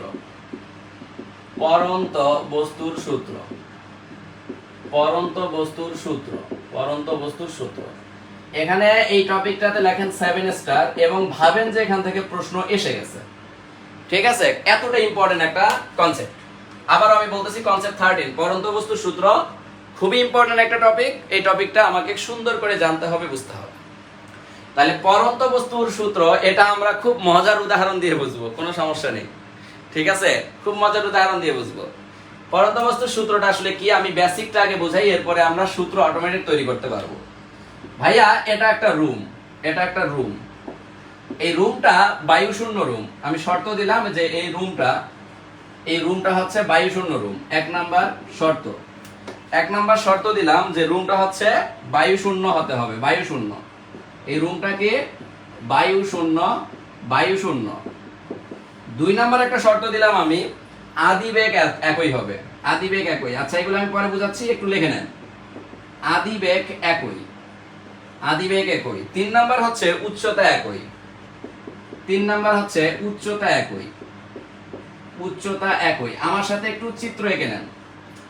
এবার আমি যেটা করব, এই বায়ুশূন্য স্থানের মধ্যে আমি এই জায়গায় আপনাকে রাখতেছি, এই জায়গায় আমি আপনাকে রাখলাম, আর আপনার সোজাই এখানে আমি একটা পালক রাখলাম। একটু মনোযোগ দেন, এই জায়গায় আমি একটা পালক রাখলাম। এই পালকটা মনে করেন হচ্ছে এরকম করে আছে, ঠিক আছে, এরকম করে একটা পালক রাখলাম, ঠিক আছে, এরকম করে একটা পালক রাখলাম। তা এটা হচ্ছে একটা কি, মানুষ, আর এটা হচ্ছে একটা পালক। একটু মনোযোগ দেন। এবং এরা নির্দিষ্ট একটা উচ্চতার মধ্যে আছে, মনে করেন এরা একটা নির্দিষ্ট উচ্চতার মধ্যে আছে, ঠিক আছে, নির্দিষ্ট উচ্চতার মধ্যে আছে। তা আমি কি করলাম, হঠাৎ করে এদেরকে ছেড়ে দিলাম। এখন এই বায়ুশূন্য স্থানে আমি যদি দুইজনকে ছেড়ে দেই, তাহলে কে আগে পড়বে? উত্তর দেন আমাকে। বায়ুশূন্য স্থানে এই দুইজনকে আমি ছেড়ে দিলাম, কে আগে পড়বে? মানুষটা আগে পড়বে না পালকটা আগে পড়বে? কে আগে পড়বে? দেখি, প্রশ্নের উত্তর দেন। এটা কিন্তু খুবই ইম্পর্টেন্ট একটা টপিক বুঝাচ্ছি। আমি আবার বলতেছি, এটা 7 স্টার টপিক, এখান থেকে প্রশ্ন কমন আসবে। এবং জিনিসটা প্র্যাকটিক্যালি একবার বুঝতে পারলে আর জীবনও এখান থেকে আপনি প্রশ্ন কখনো ভুল করবেন না। আজীবনের জন্য এখানে প্রশ্ন সব আপনার মুখস্থ টুটস্থ হয়ে যাবে। আমি আগে উদাহরণটা বোঝাচ্ছি, তারপরে কোন বিজ্ঞানী এটা আবিষ্কার করছে সেটা বলতেছি, এবং কিভাবে আবিষ্কার করছে, কোন সূত্র কিরকম, এটা বলে দিচ্ছি। বলেন, আপনারা আমাকে বলেন, এই স্থানটা যদি বায়ুশূন্য স্থান হয়, এই বায়ুশূন্য স্থানে এই দুইজন ব্যক্তির আদি বেগ, অর্থাৎ শুরুতে যে বেগ, এই বেগ সমান, বেগ একই, এবং এরা একটা নির্দিষ্ট উচ্চতার মধ্যে আছে। নির্দিষ্ট উচ্চতা থেকে এদেরকে যদি আমি ছেড়ে দেই, তাইলে এদের মধ্যে কারা আগে পড়বে? আচ্ছা আচ্ছা, অনেকে বলতেছেন ভাইয়া একসাথে পড়বে, দুটাই একসাথে পড়বে, একই সাথে পড়বে। আবার অনেকে 2-1 জন বলতেছেন যে মানুষটা আগে পড়বে। হ্যাঁ, মানুষটা আগে পড়বে। আচ্ছা, সব একই সাথে পড়বে। কেন একই সাথে পড়বে? আচ্ছা, এবার যদি আমি দেই, এখানে বায়ুশূন্য না, সাধারণ একটা স্থানে, এখানে একটা মানুষ আর এখানে একটা পালক, ঠিক আছে, এখানে একটা পালক। এবার বলেন তো, এই জায়গায় একটা নির্দিষ্ট উচ্চতা থেকে যদি আমরা নিচে ফালাইতে চাই, তাহলে এই জায়গায় কে আগে পড়বে? এই ফাঁকা জায়গায় কে আগে পড়বে? এবার তো উত্তরটা সঠিক দিতে পারবেন নাকি? তো দেখেন, আমি একটু সহজভাবে বুঝাই। তা পরন্ত বস্তুর সূত্র হচ্ছে যে কোন একটা বস্তু যদি বায়ুশূন্য অবস্থানে পড়ে, এক রকমের ঘটনা ঘটবে, আর বায়ু যেখানে আছে সে জায়গায় যদি এই ঘটনাটা ঘটান, তাইলে একরকম ঘটবে। কেন ঘটবে আমি বলি। এখানে বায়ু শূন্য নাই, তার মানে এখানে বায়ু মুক্ত, বায়ু আছে, এখানে বায়ু আছে, এক কথায় বায়ু আছে, বায়ুযুক্ত স্থান এগুলো। তো বায়ুযুক্ত স্থানে যখন আপনি একটা 100 কেজি ওজনের যখন একটা মানুষকে ফালাবেন, আর 5 গ্রাম ওজনের যখন আপনি একটা কি করবেন, একটা পালককে ফালাবেন, তখন বাতাস কিন্তু বাধা দান দিবে। বাতাস বলবে এই মানুষটাকে যে না, তুমি নিচে আসিও না, আমি তোমাকে বাধা দান দিচ্ছি। বাতাস আপনাকে বাধা দান করবে, কারণ আপনি নিচে নামতে চাবেন, বাতাস উপরের দিকে আপনাকে ক্রিয়া করবে। তেমনি এই পালকটা 5 গ্রাম হওয়ার কারণে বাতাস আপনার এই পালকটারও কি করবে, উপরের দিকে ক্রিয়া করবে, পালকটাকে নিচে নামতে দিবে না। তো পালকটা খুবই হালকা হওয়ার কারণে বাতাসের প্রতিক্রিয়াটা এখানে বেশি কার্যকর হবে, আর এই জায়গায় কম কার্যকর হবে। এই জায়গায় বাতাসের প্রতিক্রিয়াটা কম কার্যকর হওয়ার কারণে মানুষটা অনেক দ্রুত গতিতে পড়বে, আর পালকটা পড়তে বেশি সময় লাগবে। কেন এরা একজন আগে পড়লো, একজন পরে পড়লো? কেন পড়লো? বায়ুর বাধা দানের কারণে, বায়ুর বাধা দানের কারণে, বায়ুর বাধা দানের কারণে, বায়ুর বাধা দানের কারণে। কিন্তু আমি এই চিত্রের মধ্যে বায়ুর কোনো বাধা দান রাখি নাই। এক কথায় এই জায়গায় যত বায়ু ছিল এই বায়ুগুলো আমি বের করে ফেলছি, যাকে বলা হয় বায়ু শূন্য। তাহলে বায়ু শূন্য স্থানে যখন আপনি 100 কেজি ওজনের একজন মানুষ, 100 কেজি ওজনের একজন মানুষ আর 5 গ্রাম ওজনের একজন, 5 গ্রাম ওজনের একটা পালক ছেড়ে দিবেন, তখন এই 100 কেজি ওজনের মানুষটা যে সময়ে নামবে, এই পালকটা 5 গ্রাম ওজনের পালকটা সেম সময়ে নামবে। তার মানে এখানে কি একই সময়ে তারা কে ভূমিতে পতিত হবে, ভূমিতে পতিত হবে, ভূমিতে পতিত হবে। তাইলে দেখেন দুই জায়গায় দুই ধরনের ঘটনা ঘটলো, কারণ এই জায়গায় বায়ুর বাধা দান নাই, এই জায়গায় বায়ুর বাধা দান আছে। কথা কি বুঝতে পারছেন? হ্যাঁ, তাহলে এই ছিল আমাদের কাহিনী। তাহলে একটা জিনিস দেখেন, এই জায়গায়ও মানুষ পালক, এই জায়গায়ও মানুষ পালক, এই জায়গায় মানুষ পালক একই সময়ে একই দূরত্ব অতিক্রম করে পড়তেছে, আর এই জায়গায় মানুষ আগে পড়তেছে, পালক পরে পড়তেছে। কেন? কারণ বায়ুর বাধা দান ছিল, আর এখানে বায়ু ছিল না। এটাই হচ্ছে পার্থক্য। আর এটার উপর ডিপেন্ড করে আমাদের বিজ্ঞানী গ্যালিলিও, বিজ্ঞানী গ্যালিলিও। তাহলে এখানে আমরা লিখে নেই যে বিজ্ঞানী গ্যালিলিও তিনটি সূত্র প্রদান করেন। বিজ্ঞানী গ্যালিলিও তিনটি সূত্র প্রদান করেন। এই পরন্ত বস্তুর উপর তিনটি সূত্র প্রদান করেন। ভাইয়া সূত্রগুলো জীবনেও আসবে না, শুধু প্রশ্ন আসবে একই আঙ্গিকের, সব সময় একই আঙ্গিকের প্রশ্ন আসছে।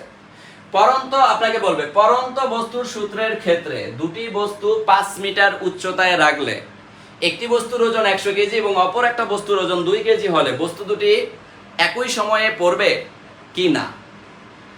কি না, বা হচ্ছে বস্তু দুটির কি ঘটনা ঘটবে, নিচে অপশন দেওয়া থাকবে। একই সময়ে পড়বে, একই সময়ে পড়বে না, বেশি ওজনের বস্তুটি আগে পড়বে, কম ওজনের বস্তুটি পরে পড়বে, এইভাবে অপশন দেওয়া থাকবে।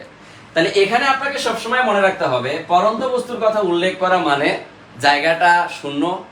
এই শূন্য স্থানে আপনি যখনই কোনো বস্তু ছাড়বেন তখন ওই বস্তুগুলো একই সময়ে পড়বে। কোন বস্তুর ওজন বেশি, কোন বস্তুর ওজন কম, এটা ডাজন্ট ম্যাটার।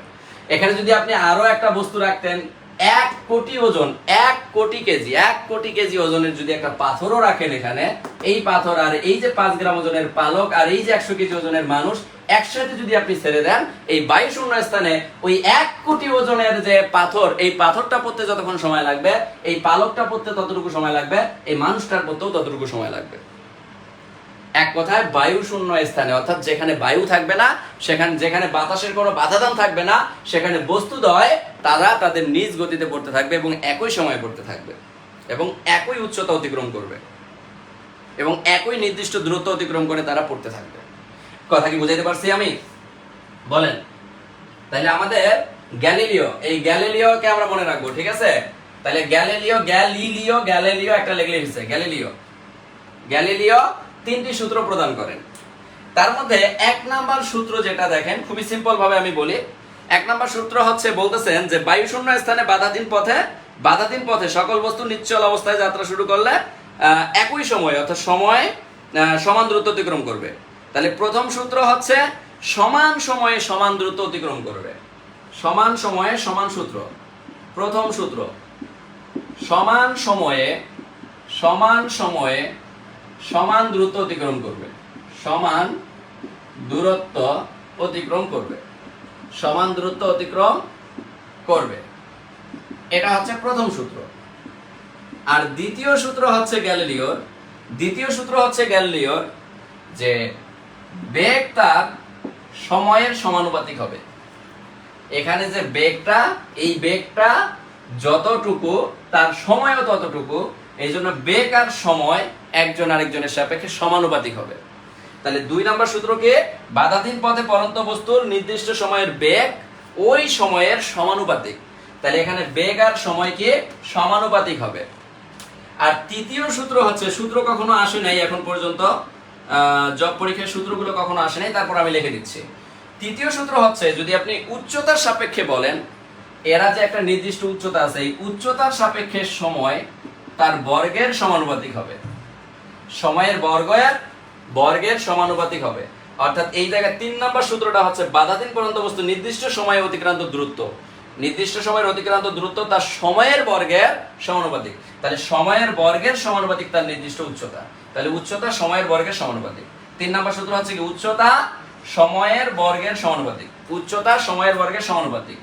এখানে উচ্চতা সময়ের বর্গের সমানুপাতিক। সময়ের বর্গের সমানুপাতিক। বর্গের সমানুপাতিক।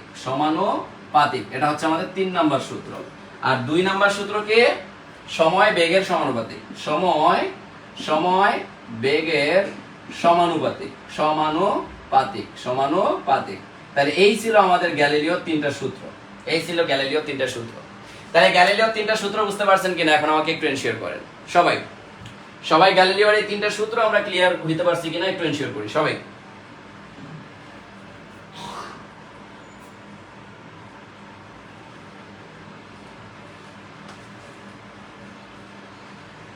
সমস্যা নাই রে ভাই, ঘামতে পরে সমস্যা নেই। ঘামতেছি তাতে কোনো সমস্যা নেই আমার। আপনারা ভালো করে বুঝতে পারতেছেন, এটাই হচ্ছে সবচেয়ে বড় ব্যাপার। ক্লিয়ার ভাই ও লক্ষ্মী ও বোনেরা, সবাই কি আমরা ক্লিয়ার হতে পারছি? তাহলে দেখেন বিজ্ঞান কিন্তু বুঝলে ভাই অনেক মজার, এই জিনিসগুলো কিন্তু মজা লাগে। হাই একজনকে চ্যালেঞ্জ দিতে পারলেন হঠাৎ করে, এই তোর ওজন কত? 5 কেজি, ওকে ডান। তোর ওজন কত? 10 কেজি, ওকে ডান। দেখ আমরা একটা নির্দিষ্ট স্থানে দৌড় প্রতিযোগিতা করব। কি প্রতিযোগিতা করব? দৌড় প্রতিযোগিতা করব। তোকে বলবো দৌড় প্রতিযোগিতা করব, কিন্তু সেখানে কোনো বাতাস থাকবে না। কোনো কি থাকবে না? বাতাস থাকবে না, ওকে ডান। তাহলে সেই জায়গায় আমরা কি করব? আমাদের যে শক্তির পরিমাণ সমান থাকবে, আমরা দৌড় প্রতিযোগিতা করব। দৌড় প্রতিযোগিতা করলে একজনের ওজন যত বেশি হোক না কেন, যত দূরত্বই দৌড়াতে চাক না কেন, সমান দূরত্বই অতিক্রম করবেন।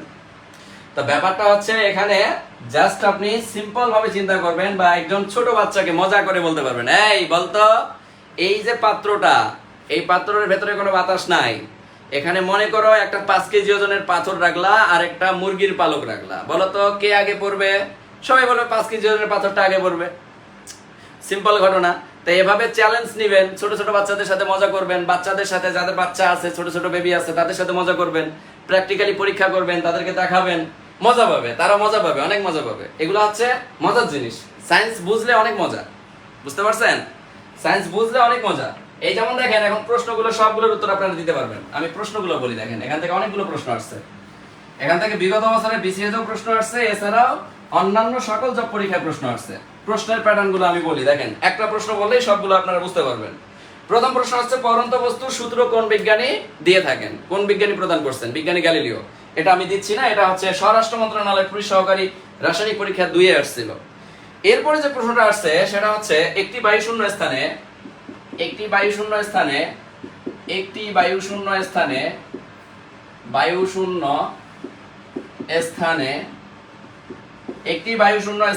একটি পালক ও একটি লোহার বল, একটি পালক ও একটি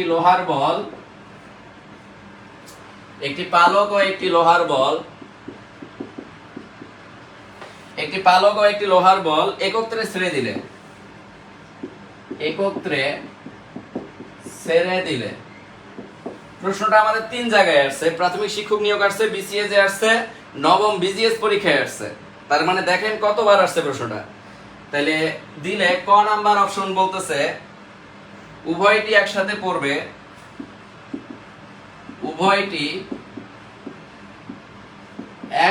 পড়বে। খ নাম্বারে বলা হচ্ছে লোহার বলটি আগে পড়বে,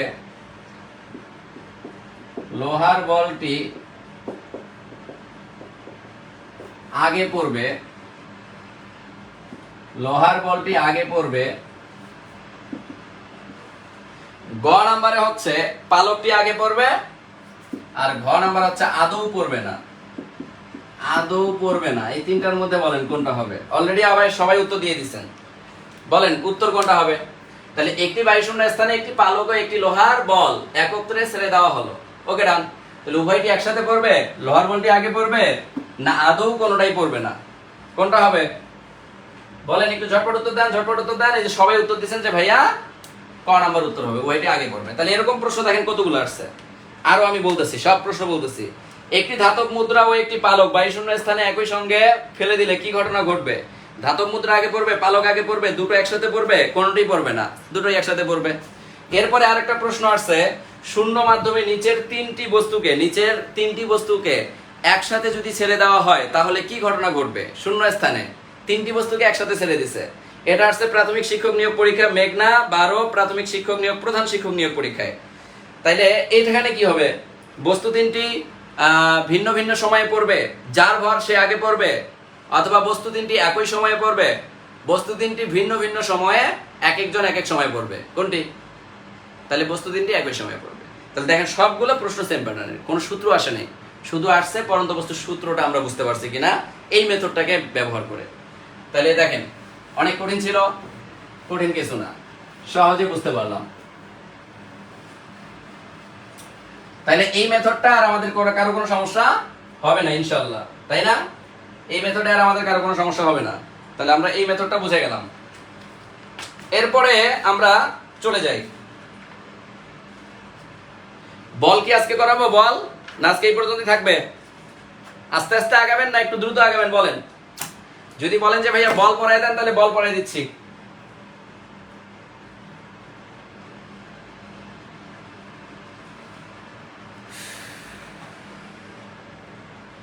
বলেন একটু দ্রুত গতিতে বলেন।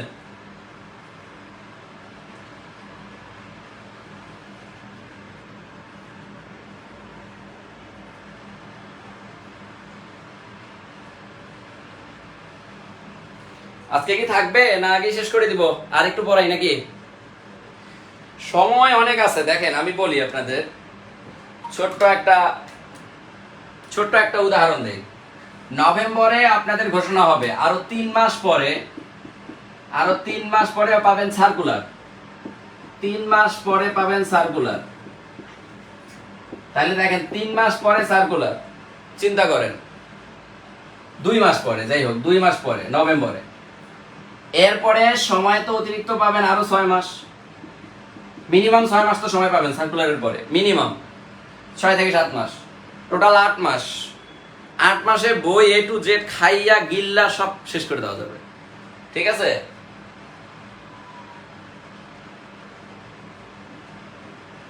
আচ্ছা আর একটু পড়াই দেই, বলটা একটু শুরু করে দেই। বলটা শুরু করে এখানে হালকা একটু ম্যাজিক দেই, বেসিকটা দেই আর কি, বেসিকটা দিয়ে আজকে শেষ করি। লাগেন সবাই, বলের ধারণা, বলের এখানে শুধু বেসিকটা দেই আজকে, জান। বলের ধারণা কনসেপ্ট 14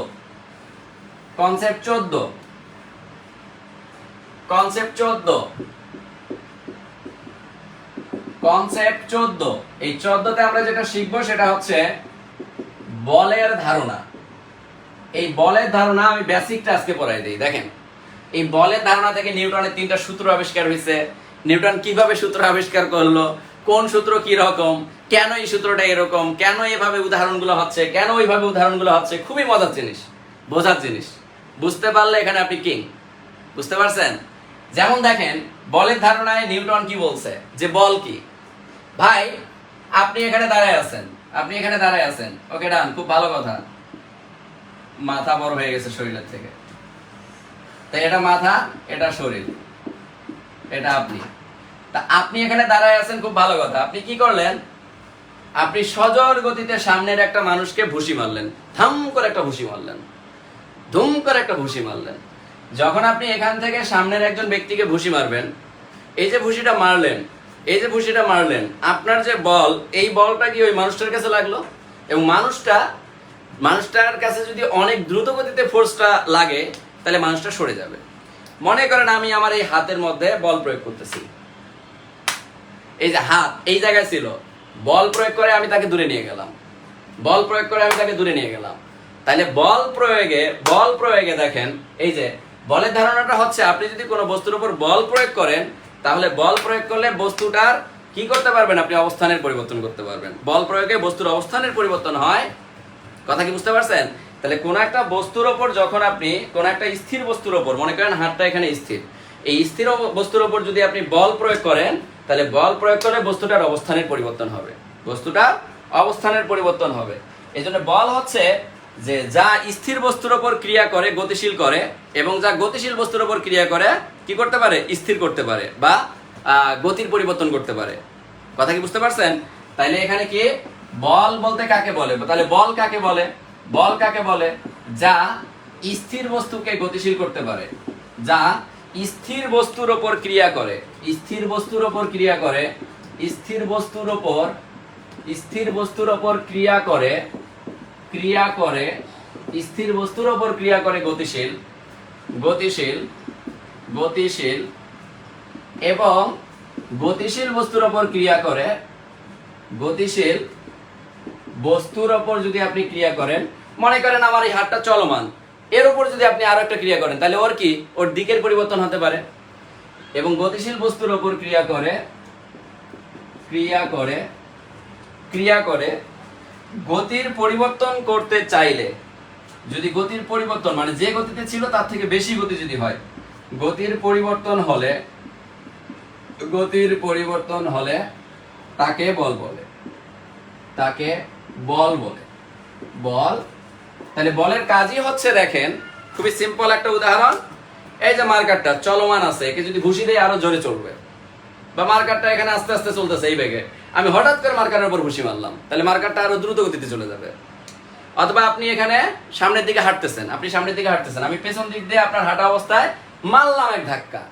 যখন আমি ধাক্কা মারবো তখন আপনি কি করবেন, ওই হাঁটে হাঁটে আসতে যাবেন, আসতে যাবেন না, ধাম করে সামনের দিকে দৌড় মারবেন। তাহলে এই যে ধাম করে সামনের দিকে দৌড় মারলেন, আপনার যে গতির পরিবর্তন হইলো, গতিটা আগে ছিল মনে করেন 2 মিটার পার সেকেন্ড, আর আপনাকে যখন আমি ধাক্কা মারলাম, ধাক্কা মারার সাথে সাথে আপনার এই যে আপনার মধ্যে একটা বল ক্রিয়েট করলাম, আপনাকে যে ধাক্কা মারলাম আমার হাত দিয়ে, এই হাত দিয়ে বল ক্রিয়েট করার কারণে আপনি কি করলেন, আপনার বেগের পরিবর্তন হলো। আগে ছিলেন 2 মিটার পার সেকেন্ড, এখন হয়ে গেছেন 5 মিটার পার সেকেন্ড। এটাই হচ্ছে বল, এটাই কি বল। অথবা আপনি স্থির অবস্থায় দাঁড়ায় আছেন, আমি হঠাৎ করে দূর থেকে সজোর গতিতে এসে ধাক্কা মারলাম, মার ধাক্কা, আপনি ধাম করে একটা গতিতে পড়ে গেলেন, তাহলে এই যে পড়ে গেলেন এটাও হচ্ছে একটা বল। তাহলে যা স্থির বস্তুর উপর ক্রিয়া করে গতিশীল, এবং গতিশীল বস্তুর উপর ক্রিয়া করে গতি পরিবর্তন করতে পারে, বা গতি পরিবর্তন হলে তখন তাকে কি বলা হয়, তাকে বল বলা হয়, তখন তাকে কি বলা হয়, বল বলা হয়। তাহলে কি বুঝতে পারছেন?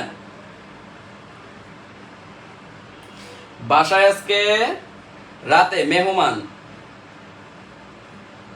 ক্লাসটা করতে পারেন নাই, আচ্ছা এখন করে ফেলেন, কোনো সমস্যা নেই।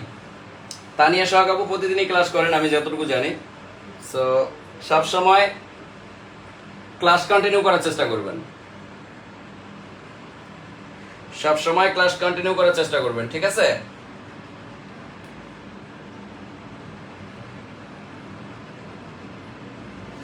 আচ্ছা, একজন কমেন্ট করছেন, আমার পেইড ব্যাচের student maybe, MD Saiful Islam ভাই বলছেন যে ভাই আপনার এডুকেশনাল ব্যাকগ্রাউন্ড যদি একটু বলতেন। ভাই আমি মাইন্ড করি নেই, কথাটা বলছেন খুব ভালো লাগছে। আমার এডুকেশনাল ব্যাকগ্রাউন্ড, আমি কোনো পাবলিক বিশ্ববিদ্যালয়ের স্টুডেন্ট না, আমি সাধারণ একজন স্টুডেন্ট। আমি আমার মতো করে সুন্দর করে গুছায় স্টুডেন্ট পড়াই, আমার নিজের পড়াশোনা শেষ, এতটুকুই হচ্ছে আমার ব্যাকগ্রাউন্ড, আর কিছুই না। কারণ আমার পড়া যদি আপনার ভালো লাগে আপনি পড়বেন, না লাগলে ভালো না পড়বেন। যেমন আমার এই যে ব্যাকগ্রাউন্ড নিয়ে অনেকেই কিছু কিছু ইয়া আছে, স্টুডেন্ট আছে, কিছু কিছু স্টুডেন্ট না, কিছু কিছু টিচার আছে, কিছু কিছু শয়তানদেরকে লেলিয়ে দেয়। কিভাবে লেলিয়ে দেয় আমি বলি। একটা টিচার পড়াচ্ছে, তার পড়াটা কেমন লাগতেছে এটা হচ্ছে মুখ্য ব্যাপার। যাই হোক, ভাই যেহেতু বললো ওনাকে একটু বলি আমি। এরা কি করে, কিছু কিছু চেলা লাগাই দেয়, চেলা লাগাই দিয়ে বিভিন্ন গ্রুপের মধ্যে, যে টিচার গুলো মনে করেন ঢাকা বিশ্ববিদ্যালয়ে পড়ে নাই, ঢাকা বিশ্ববিদ্যালয়ে পড়ে নাই, ঠিক আছে, কেন সে ঢাকা বিশ্ববিদ্যালয়ে না পড়ে স্টুডেন্ট পড়াচ্ছে, এটা আমাকে প্রচুর শুনতে হয়েছে। আমি যখন অ্যাডমিশন স্টুডেন্ট পড়াইতাম, উদ্ভাসে পড়াইতাম, ইউসিসিতে পড়াইতাম তখন। এরপরে ঢাকা বিশ্ববিদ্যালয়ে পড়াইলে আমি স্টুডেন্ট পড়াইতে পারবো বা আমি ভালো পড়াইতে পারবো না, এটার কোনো গ্যারান্টি নেই। আচ্ছা, আমি মনে করেন কোন একটা অ্যাক্সিডেন্টলি হয়তো বা ঢাকা বিশ্ববিদ্যালয়ে পরীক্ষা দিতে পারি নাই, হয়তো বা চান্স পাইনি, আমার মেধা ছিল, আমি পরীক্ষা দিতে পারিনি, হতেও তো পারে। সে একজনকে ডিনাই করার কি আছে যে একজন পাবলিক বিশ্ববিদ্যালয়ে পড়ে নাই, যার কারণে। আচ্ছা যাই হোক, একটু আটকা গেছিল, আমি আরেকটু বলি।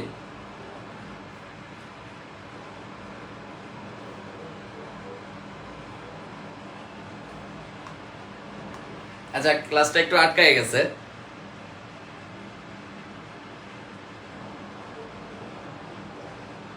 ক্লাসটা কি চলতেছে? হ্যাঁ চলতেছে। আচ্ছা যাই হোক, আমি আরেকটু বলি ভাইয়ের উদ্দেশ্যে আরেকটু বলি। আমার একটু বলতে ইচ্ছে করতেছে। তা আমি যখন অ্যাডমিশনে পড়াইতাম, অ্যাডমিশনে পড়ানোর সময় আমি হচ্ছে সর্বোচ্চ সংখ্যক স্টুডেন্ট ফার্ম গেটে প্রাইভেট পড়াইতাম, ঠিক আছে? তো যখন আমি ফার্ম গেটে অনেক স্টুডেন্ট পড়ানো শুরু করলাম, আমার থেকে বেশি স্টুডেন্ট কেউ পড়াইতে পারতেছে না। তখন বিভিন্ন ঢাকা বিশ্ববিদ্যালয়ের স্টুডেন্ট যারা হচ্ছে মনে করেন টিচিং জগতে আছে, অ্যাডমিশনে পড়ায়, এবং তারা আমাকে যদি টাকা দিতে চায় তাহলে স্টুডেন্টকে কি বলতে হবে? এই যে ঢাকা বিশ্ববিদ্যালয়ে পড়ে না তার কাছে তুমি পড়ে কি আপনি ঢাকা বিশ্ববিদ্যালয়ে চান্স পাবা? এই যে ডিমার্কেটিংটা করতো, ডিমোটিভেটেড করতো স্টুডেন্টকে। কিন্তু আলটিমেটলি দিন শেষে আমার যে পরিশ্রম, আমার যে শ্রম ছিল, আমার কাছে যে স্টুডেন্টটা একবার পড়তে আসতো ওকে আমি এত আদর যত্ন করে পড়াইতাম, এবং এত পরিমাণ স্টুডেন্ট আমার হাত ধরে বুয়েটে আছে বা ঢাকা বিশ্ববিদ্যালয়ে আছে যেটা আমি কল্পনা আপনাকে হিসাব দিয়ে বলতে পারবো না, এত পরিমাণ আছে। আপনি যদি আমার আইডিতে যান তাহলে দেখতে পারবেন যে আমার সামনে কি পরিমাণ স্টুডেন্ট থাকে। এবং অনেক ঢাকা বিশ্ববিদ্যালয় বুয়েটের স্টুডেন্ট যারা মনে করেন যে বাংলাদেশে যতগুলো আমি সেমিনার নেই তার অর্ধেক সেমিনার নেওয়ার যোগ্যতা রাখে না, বা অর্ধেক সেমিনার কথাও নিতে পারে নাই। আপনি আমার আইডিতে যান, এক একটা সেমিনারে দেখবেন যে 500-700 স্টুডেন্টের সেমিনার নিচ্ছে।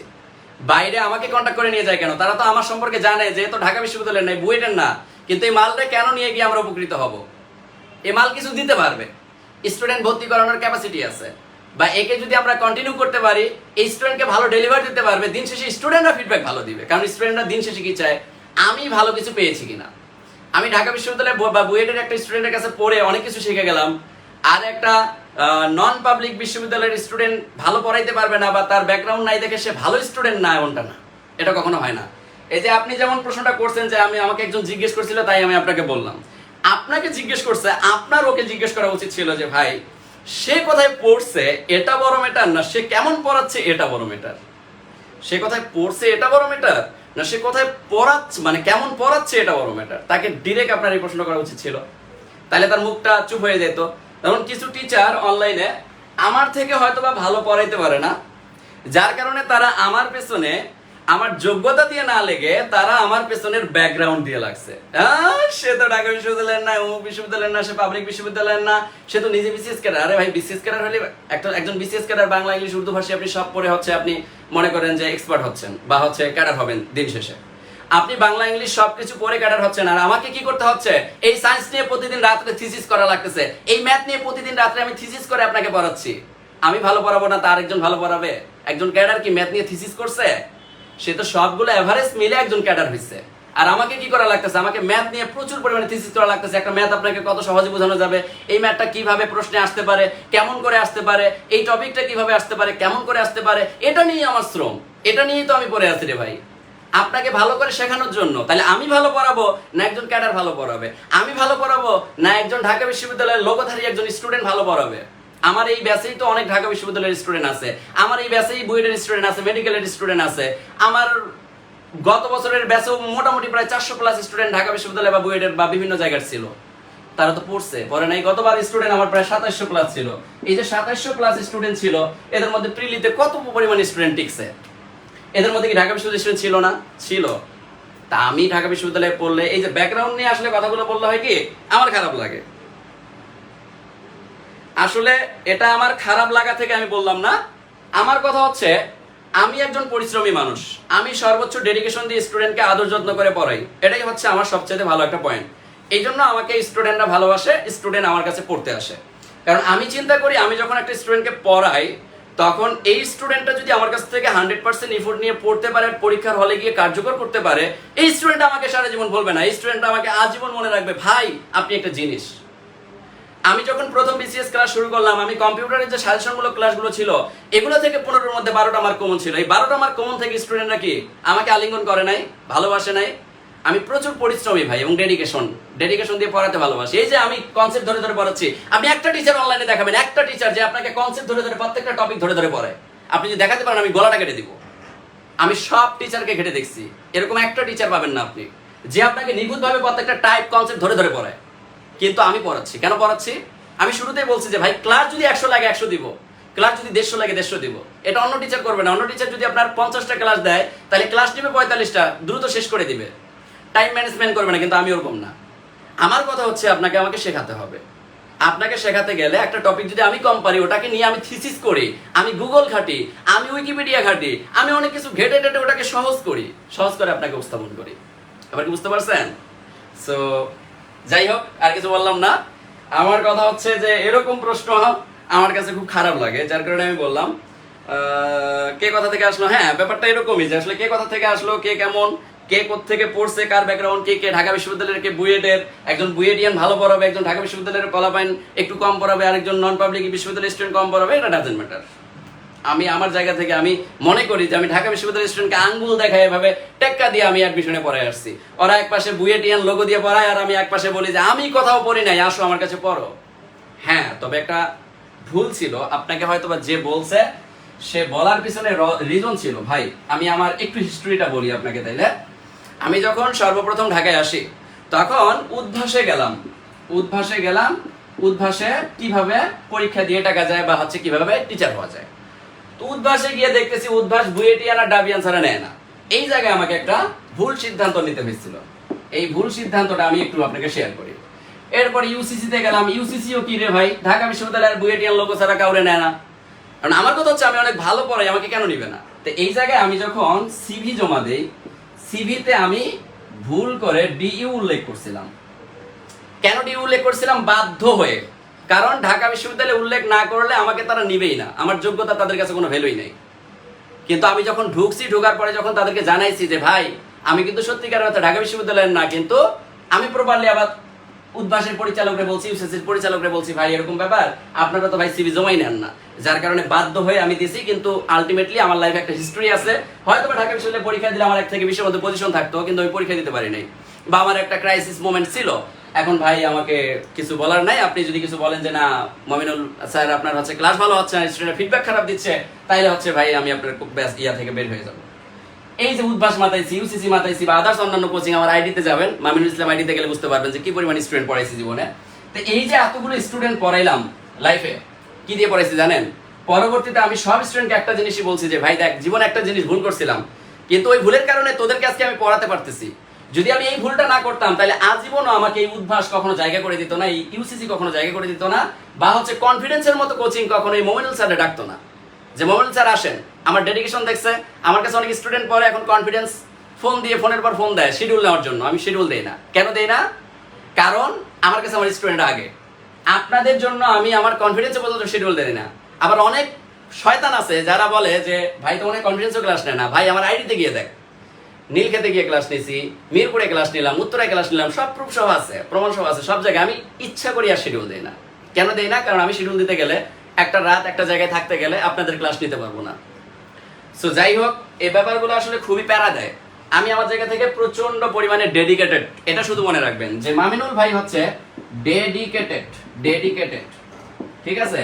আর শুরুতে 2019 সালে গিয়ে ঢাকা বিশ্ববিদ্যালয়ের 2019 সালে গিয়ে ঢাকা বিশ্ববিদ্যালয়ের একটা স্টুডেন্ট আমার নামে হচ্ছে মানে খারাপ প্রচারণা চালায়। এই খারাপ প্রচারণা চালানোর ফলে ওই জিনিসটাকে হাইলাইটস করে অনেকে বলে যে উনি তো ঢাকা বিশ্ববিদ্যালয়ে ছিল না, উনি ঢাকা বিশ্ববিদ্যালয়ের বই লিখলো কেন। আমার কিন্তু একটা বই আছে, বইটার নাম হচ্ছে ডিইউ রিটেন। এই ডিইউ রিটেন আমি কেন লিখলাম এটা নিয়ে হচ্ছে আমার সাথে তারা লাগছিল। এই মনে করেন উদ্ভাসেরই টিচার বা ইউসিসির আশেপাশে যারা আমার সামনে টিচার ছিল, যারা আমাকে আমার যোগ্যতা বা আমার পড়ানোর স্টাইলকে টেক্কা দিয়ে স্টুডেন্ট পড়াইতে পারতো না, তারা হচ্ছে ডিইউ রিটেন বইয়ের বিপক্ষে লাগলো। তখন তারা শিক্ষা পরিবারে পোস্ট করলো যে উনি ঢাকা বিশ্ববিদ্যালয়ে না, উনি ঢাকা বিশ্ববিদ্যালয়ে বই লিখলো কেন। তখন হচ্ছে এই জায়গাটাকে তারা নেগেটিভ ভাবে কালার করলো কিছু গ্রুপে। কিন্তু আমি আমার জায়গায় স্ট্রং আছি, মামিনুল স্যারই আছে। দিন শেষে যারা গিবত করছে তারা ধ্বংস হয়ে গেছে ভাই, তাদের অস্তিত্বই খুঁজে পাই না। আমি ফার্মগেটে গেলে ওই সব টিচারকে আর আমি দেখতেই পাই না, কই যে আছে কেমনে যে চলতেছে আমি নিজেও জানি না। কিন্তু আমি তো আমার জায়গায় আছি ভাই, আমার কেউ ঠেকাইতে পারছে? পারে নাই। কেন পারে নাই? কারণ আমি আমার জায়গায় সৎ ছিলাম, আমি আমার জায়গায় নির্ভুক ছিলাম, আমি আমার জায়গায় ভালো ছিলাম, আমি আমার জায়গায় সবসময় পরিশ্রমটাকে প্রায়োরিটি দিয়েছিলাম বেশি। যার কারণে দেখেন আমার বইও ভাইরাল, আমার বইও ভালো চলতেছে, সবই ভালো চলতেছে। অ্যাডমিশনের বই ডিইউ রিটেন সর্বপ্রথম ঢাকা বিশ্ববিদ্যালয়ের জন্য আমি বের করি পুরো বাংলাদেশের মধ্যে। ঢাকা বিশ্ববিদ্যালয়ের রিটেন যখন শুরু হয় 2019 সালে। তাহলে এই যে এগুলো হচ্ছে আসলে ব্যাপার, কিছু জিনিস আছে প্যারা দেয়, ঠিক আছে।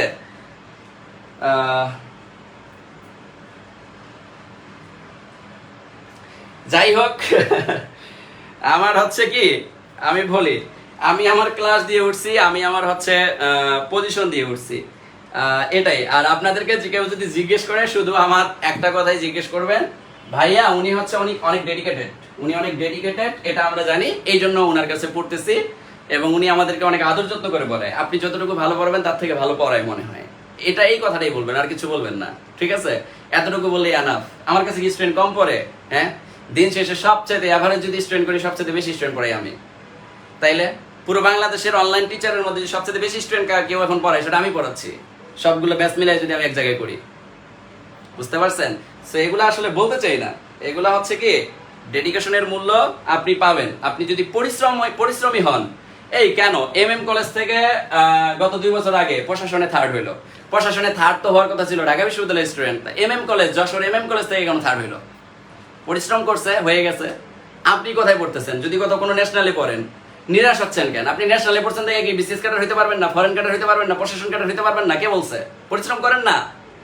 ঢাকা বিশ্ববিদ্যালয়ে যে পড়তেছে তার থেকে 3 গুণ 4 গুণ পরিশ্রম করে দেখান, রুটিন মাফিক পড়াশোনা করে দেখান, আপনি প্রশাসন ক্যাডার হয়ে বসে আছেন। কে বলছে আপনি হইতে পারবেন না? হইতে পারবেন। পরিশ্রম করেন। পরিশ্রম সৌভাগ্যের পরিস্থিতি। আপনি সেটা যে কোনো জায়গা থেকে পরিশ্রমটা শুরু করতে পারেন। আপনাকে ভার্সিটিতে পড়তেই হবে বা ভালো একটা জায়গায় পড়তেই হবে, ভালো একটা ব্যাকগ্রাউন্ড নিয়ে পড়তেই হবে, তারপরে যে আপনি হচ্ছে একটা ভালো পজিশন করতে পারবেন, এটা ভুল ধারণা। আপনি যে কোনো সময় যে কোনো মোমেন্টে যদি আপনি পরিশ্রমী হতে পারেন, পরিশ্রমের সফলতা সৃষ্টিকর্তা আপনারা দিবেন। এটাই স্বাভাবিক, এটাই বাস্তবতা। যাই হোক, প্রশ্নটা করায় আমি হচ্ছে খুশি হয়েছি। কেন খুশি হয়েছি আমি বলি, কারণ এটা আমার দরকার ছিল। আপনারা এই যে ক্লিয়ার হইতে পারলেন, ঠিক আছে, এটা ভালো লাগছে। সো আর কিছু বললাম না। যাই হোক, সবাই ভালো থাকেন, সুস্থ থাকেন, এটাই হচ্ছে আর কি সবচেয়ে বড় কথা। আজকে আর আগাইলাম না তাইলে, হ্যাঁ, এখানেই থাকলো। আল্লাহ হাফেজ। যতটুকু বাড়াইছি এতটুকুই থাকবে। আমি বিষয়টা জানতাম, দুঃখিত ভাই, আমি বিষয়টা জানতাম না। হ্যাঁ, বই প্রেসে যাচ্ছে, বই পাবেন, খুব দ্রুতই পাবেন।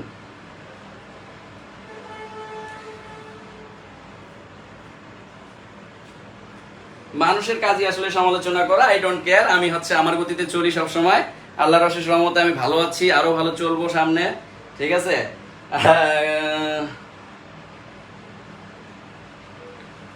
হ্যাঁ, সব জায়গায় বই পাবেন, বই বের হলে বাংলাদেশের সব জায়গায় পাবেন। আর আমি ভাই আপনাদের ভালোর জন্য, আপনাদের ভালো কিছু করার জন্য আমি কনফিডেন্সে পর্যন্ত শিডিউল দেন। এবছর হচ্ছে আমাকে মাসে 15 দিন শিডিউল দিতে চাইছে ভাই, যে 15 দিন শিডিউল দিচ্ছি, আপনার ক্লাস নিতে হবে। আমি বলছি ভাই আমার ব্যাচ আছে এতগুলো স্টুডেন্ট, আমি এবছর পড়াইতে পারবো না, আই এম সরি। একেবারে সরি বলে দিয়ে আমি সাইড কাটছি, নিজে সাইড কাটছি। ব্লিপ মি অর নট, বুকে হাত দিয়ে বলতেছি। অরাকল থেকে কল দিয়ে বলছে যে ভাই আমাদের এখানে কি ক্লাস নেওয়া যাবে?